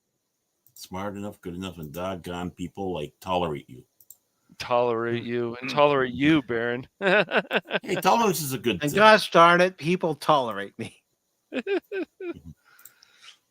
Yeah. So, anything else? Nope. That's all for now. All right. Good stuff. Good stuff. I And lied. You? Oh, I lied. Oh, the bear's back. And for me, well, of course, working with the War Room with the ever critical Cash Money. I'm going to call him Critic Money. But yeah, we're going to be working on that and hopefully have a good show coming up for series, not just show, a series coming up. But other than that, my holding pattern is the fact I just hang out with these other two knuckleheads. And of course, anywhere between 6 and 6:30 Central Daylight Time on Thursday. Thursday, folks, go over to Jace's 540 Studio. That's right, 540 Studio. You go over there and you see Dear Leader because Dear Leader tells you to go over there and do that. Dear Leader's happy for that. But we do have the Beyond over there with, of course, Cash will be there with me. As long as we don't talk about a certain show. We'll have, of course, Prismatics if he's awake. Maybe Kilted Cajun. Maybe, well, Woopa Troopa, he's on holiday, so we won't see him for a little bit. He'll pop up again. But he'll come back. We didn't scare him off. We didn't hurt his feelings too much. So we'll see him sometime. And Hoshi might show up. You never know. He might. Yeah. Because every time he shows up, Jason's trying to get rid of his money and spend his money when he shows up. But yeah, please join us for that. Again, between 6 and 6:30 Central Daylight Time is when you can expect that on 540 Studio. Jace, that crazy Norwegian. Back to you, Mike. And all right. Thank you, Baron, and of course you were a guest star last time, so we had Mike with us. So. True, we did. Yeah. Well, he sent me the invite link, said if I wanted to come on, I could. And I thought, I can go on for a little bit. Yeah. He first got it, he goes, oh, fuck that. And then he saw what we're talking about. Oh, no, I'm on there. So. well, it's so stupid. It's so stupid. It's a letter opener. Yeah. I know. It's a freaking letter opener. Oh man! Oh my! I got him going. Yeah, I didn't even mean to, man. You went there, Baron. Well, we all have things that start us to get us going. Yes. But Yeah, really, for the Brits to arrest the guy for a fucking letter opener. 4 months in jail. Yeah. Mm-hmm. Fucking ridiculous. I know, it's stupid. It's with the other people, show. He's probably with somebody. I don't believe that guy had any intention of hurting anybody or doing anything or whatever. He's just walking around. Yeah, well, he's which holiday? Which holiday, DJ? America's holiday. America. Oh, fuck yeah. Coming again to save the motherfucking day, yeah. Yeah. The 4th of America's July. Oh, man. That Merry holiday, Christmas. Man. Yeah. Yes, and I also want to say, if for some reason you're offended by the American flag, go fuck yourself. Go fuck yourself. There you go. That's it. Where is Cash Money? Where's Cash Money? What is Cash Money? Why is Cash Money? Oh my gosh! Don't start this nonsense. Well, Phil's not here, so someone's got to do it. I guess. Oh, he might be lurking. I'm just gonna have to keep that. I know he's donut. lurking. He's always lurking. I'm gonna have to keep that forbidden donut away from Baron. It's okay. And thank you for posting Jason's link in there, DJ. Really appreciate it. Yes. Good job, DJ. No. He gets a cookie. And Baron, anything else coming up?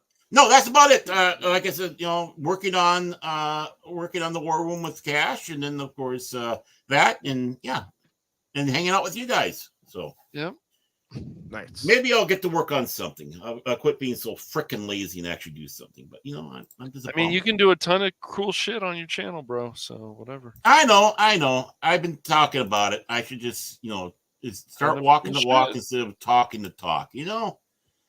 Bring my wisdom forth onto the YouTube universe. Hey, well why is you Cash? Why is your Nightbot being a jerk to DJ? I don't know. I'll have to see what's going on. It always has. I thought it always has. Yeah, maybe it doesn't like his turtles, I guess. I don't know. Something. It found out he has turtles. Nightbot is kind of an ass. I don't know. It's great. Yeah, he is. He is. You got to put Nightbot in line. That's what you got to do. I don't even have a Nightbot. I don't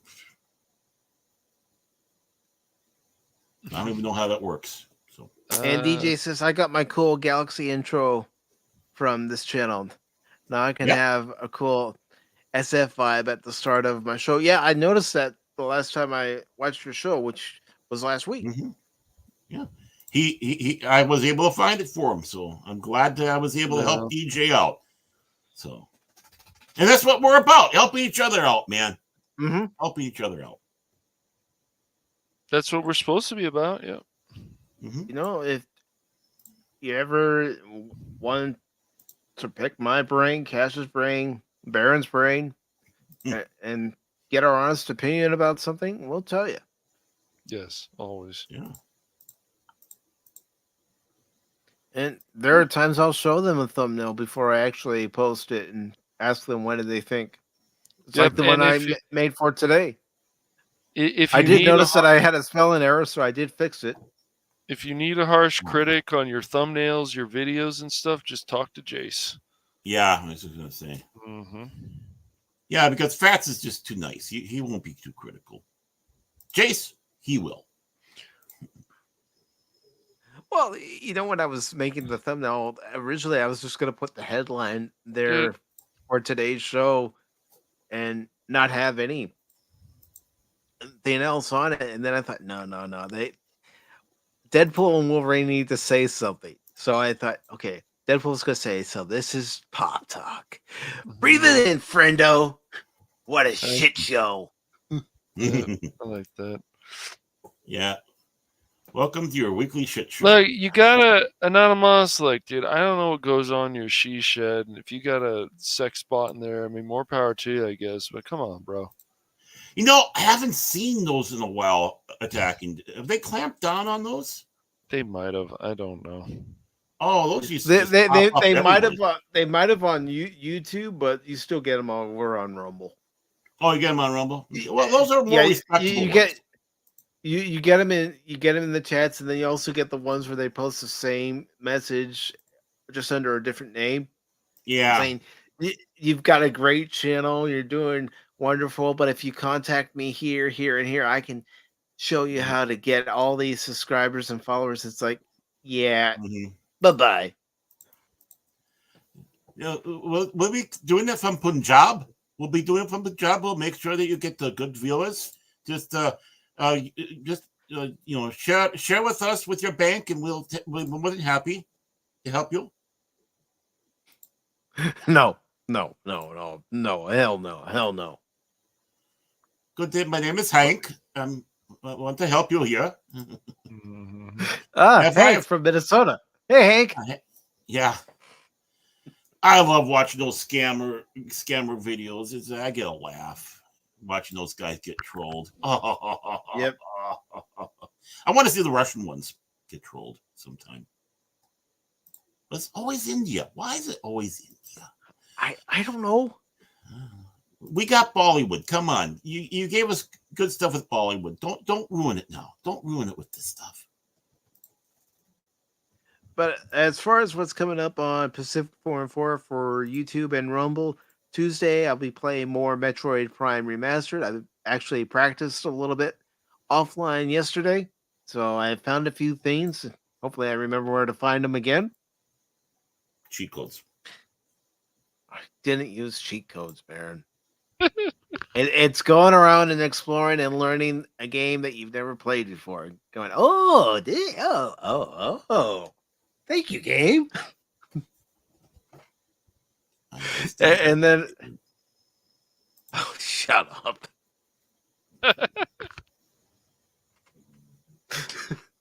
And Wednesday, we're going to be having a watch party at 6 p.m. Eastern. And yes, the game stream for Tuesday is also at 6 p.m. Eastern. But this week's watch party is going to be the 2010 version of True Grit, which was a remake of the 1969 classic with John Wayne, which is also a very good. I like them both. I can't really compare the two of them because they have different takes on the story. Yeah. So in the 2010 one by the Coen Brothers, does John Goodman come out with a bat and start hitting the horse, saying this is what happens when you? John Goodman isn't it, but there is a line from Jeff Bridges as Rooster Cogburn who says, "I will abide."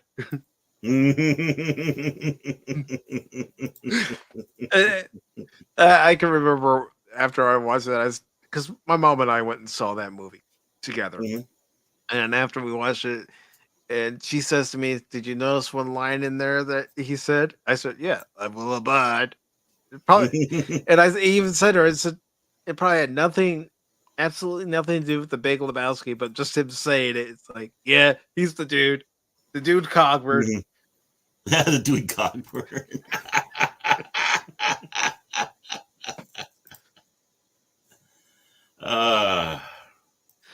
Because anytime there was a Western that came out, my mom and I would go and see it together. That was our thing. My dad and I would go see war movies together or go fishing, but when it came to Westerns, that was the thing that my mom and I did together. It's a good thing. And I really enjoyed it. Yeah. And as far as what else is coming up on Pacific414 for YouTube and Rumble, you know what? I just thought I'm going back down memory lane again, and I'm going to play a game that I always enjoyed playing. It's one of the games I've spent many hours playing, just having fun playing it, and I'm going to do it on Thursday's live stream. No, not Pawn. Not Pawn. But I'm going to play Tetris? Oh, okay. Well,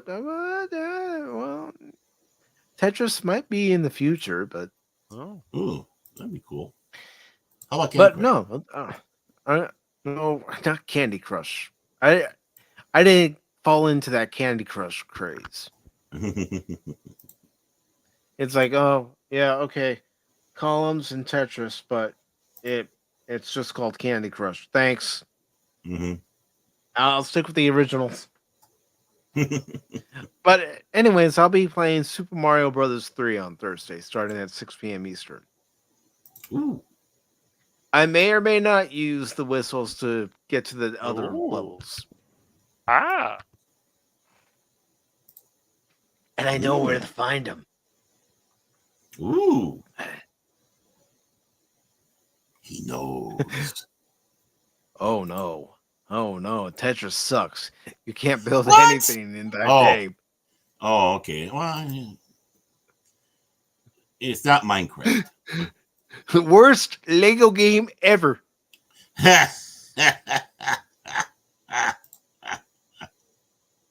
DJ.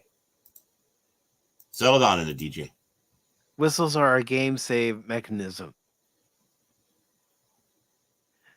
You can use the whistles so that you don't have to leave your NES on for 18 hours. True. Just go to the locations where the whistles are at.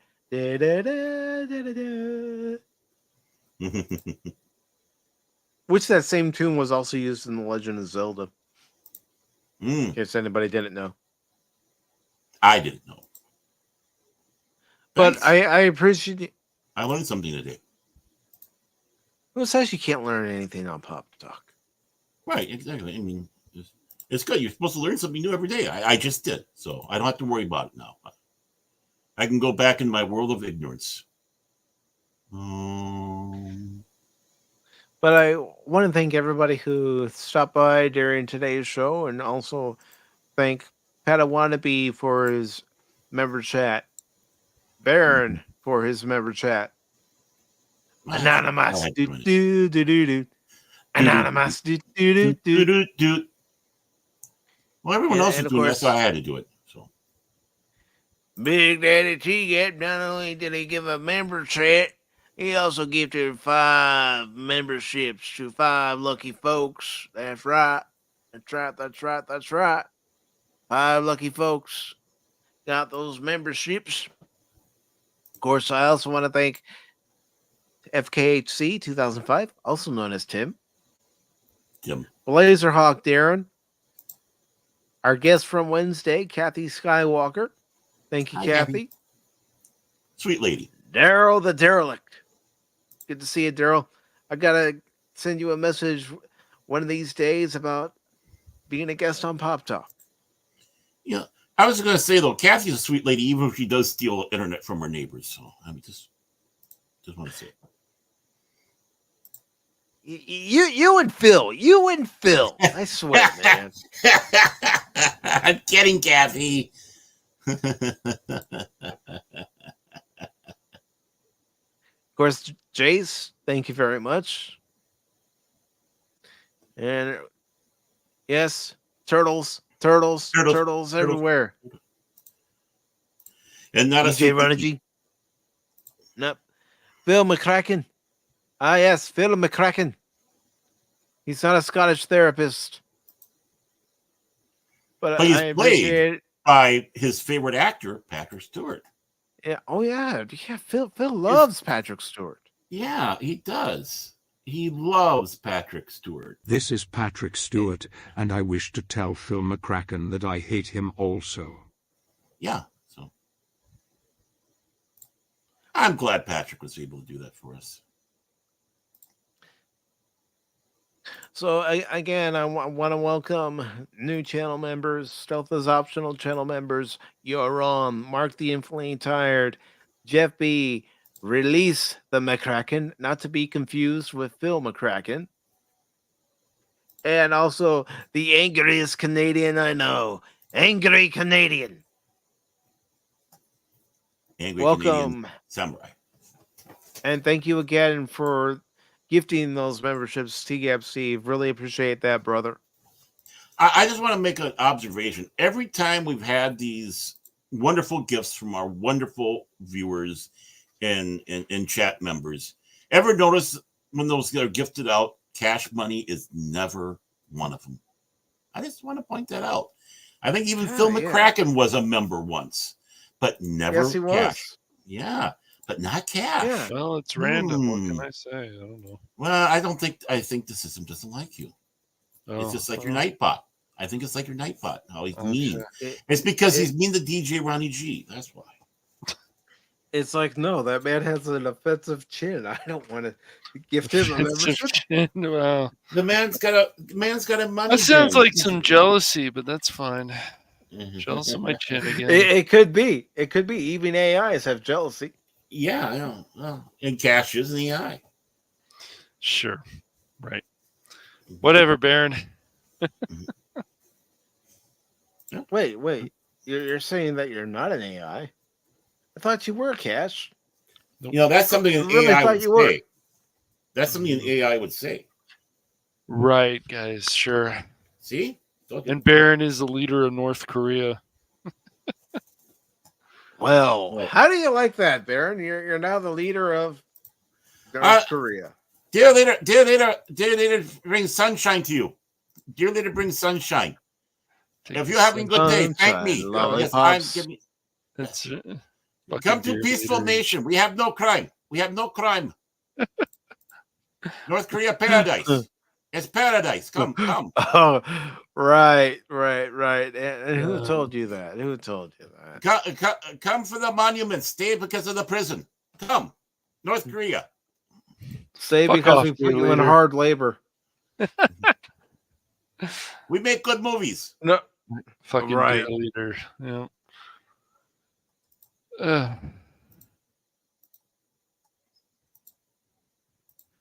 Whoa! Well, you see that, Baron? He wants to have cash on without any of yous, meaning us, Baron. Yeah, but boom chicka pow pow. I want to have cash. Oh yeah. Cash money can put his change in my piggy bank any day. Okay. This show's now gone into a very weird area. Well, I mean, whatever floats, DJ's boat, I guess. We have good fitness program. Yeah.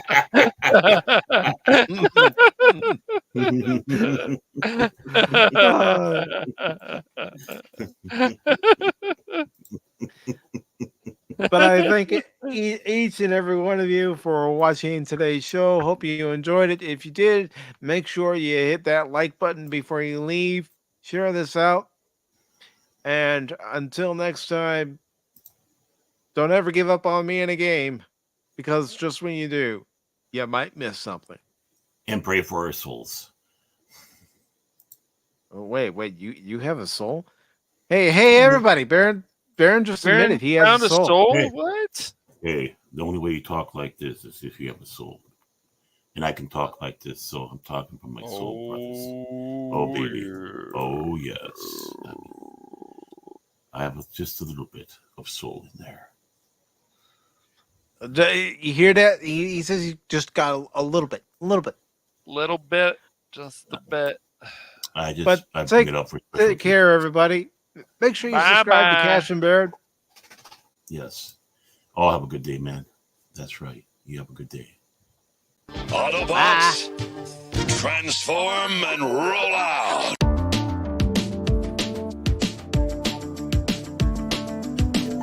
Soul, man. You gotta have soul. Soul. That's right. That's right, all you cats out there. You gotta have a little bit of soul. All right, Rocket Babies. What do you have to say, Duke? Pop Talk is where it's at, baby. Yeah, that's right. Just as the old Duke Nukem there. He's the Duke king, knows. man. He's the king. Hail to the king, baby. Duke Nukem. Did you nuke him? Hi. Bye, everybody. Booker. Bye. Okay, StreamYard. Yeah, we're in